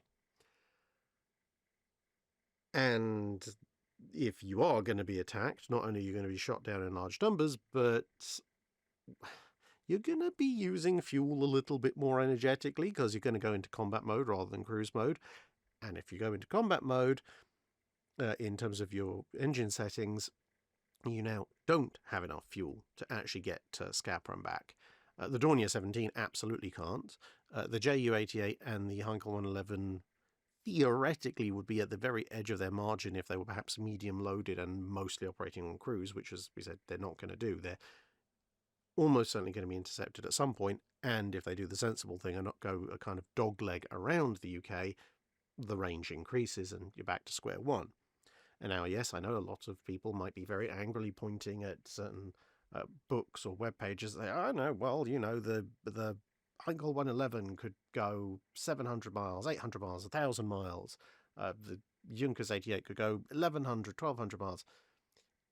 Yes, they physically are capable of flying that distance with a full load of fuel, but those are not fully loaded combat ranges. If you're going to load yourself up with some pretty hefty anti-shipping bombs, And you have to take into account a certain degree of combat speed fuel use, which is going to push your fuel consumption up 20-30% easily. Then suddenly you don't have those combat ranges. You have much shorter combat ranges. I mean, look at the Dornier 17. I mean, it's the least capable of the three main German twin-engine bombers used in the Battle of Britain. On paper, it has several hundred miles of operational bombing range. In practice, the Luftwaffe tended to restrict it to around a 200-mile combat radius because of the restrictions imposed by, flying with a full bomb load, as well as manoeuvring, wait times, and combat engine fuel usage as opposed to cruise fuel usage. Now, that didn't stop the Germans trying to bomb Scapa Flow. Indeed, they did make quite a few attempts, but they used a combination of Ju-88s and Heinkel 111s, most of the time Ju-88s because they had a longer range than the Heinkel 111 did, but they used Luftflotte 5, operating out of southern Norway, where they only had to fly about 300 to 350 miles. And even then it was pushing it, and you weren't going to have any escorts for the most part. The one or two escorted raids with Bf-110s at slightly closer targets, but we're talking about Scapa here. So when they went after Scapa, they did enjoy some initial success. Iron Duke, for example, was damaged in one of these bombing raids. But you have a twofold problem. Firstly, the Royal Navy and the RAF adapted pretty darn quickly, so there was fighter support specifically for Scapa provided. Quite a lot of anti-aircraft guns in position, plus radar stations, plus of course any ships in harbour would have their own radar as well, and if there are carriers in harbour, their fighter squadrons are probably somewhere ashore. And yes, okay, the Fulmar is not the world's greatest fighter, it's more than capable of knocking out HE-111s and Ju-88s though. And Luftwaffe 5 doesn't have that many aircraft. In one raid that they launched on the northeast of England, which I say was a little bit closer for them than Scapa, they lost about 10% of their entire operational bomber fleet in one mission. That's not sustainable. And during the Battle of Britain, Luftwaffe 5's operational bomber fleet hovered around about 120 to 130 aircraft. They had a little bit more on roster, but with aircraft being shot down and having to be replaced, aircraft under maintenance and so forth, you're looking at about 120, 130 total bombers that theoretically could be thrown into a mission at any given day. And part of the countermeasures that the Royal Navy and the RAF took to protect Scapa was what they called the Scapa Barrage, which was just loads and loads and loads of anti-aircraft guns with some given angles of fire. They weren't restricted to this, but the barrage idea was basically all the guns fired at pre-positioned points, pre-aimed points. That created essentially a wall of flak, and that would force the German bombers to fly higher, and if they flew higher, their accuracy started to become less and less. And then obviously couple that with fighter interception, and suddenly it's all over the place. So Luftwaffe 5's biggest attempt going after Scapa was a 60-ish bomber raid, and they accomplished basically nothing. They left a few craters in the landscape, but they didn't really hit all that much, due to a combination of the Scapa Barrage, as I said, forcing them higher, plus damage from the AA guns, plus obviously radar giving the British plenty of warning that they were coming, plus fighter interception, plus the ship's anti-aircraft fire. It basically just wasn't viable for an alerted enemy who was making a concerted effort to defend the base. And if there are carriers there, as I said, there'd be Fleet Air on fighter squadrons available as well. Now, could a 300, 400, 500 bomber raid have done considerably more damage? Yeah, quite possibly, by overwhelming the defences. The problem is Luftwaffe 5 never had anywhere close to that number of aircraft, let alone bombers. And if you divert that many aircraft from the Luftwaffes down in France and the Netherlands, someone's going to notice and, well, move some fighters up. And the last thing you want to do is launch a couple of hundred bombers unescorted against Scapa and get jumped by very, very, very grateful RAF fighters and suddenly have whole swathes of your bombers blown out the sky. Plus, it's going to be fairly obvious what you're doing, at which point the really vital targets in Scapa will probably just leave. And that brings us to an end for part 1 of Drydock 351. Join us again soon for part 2.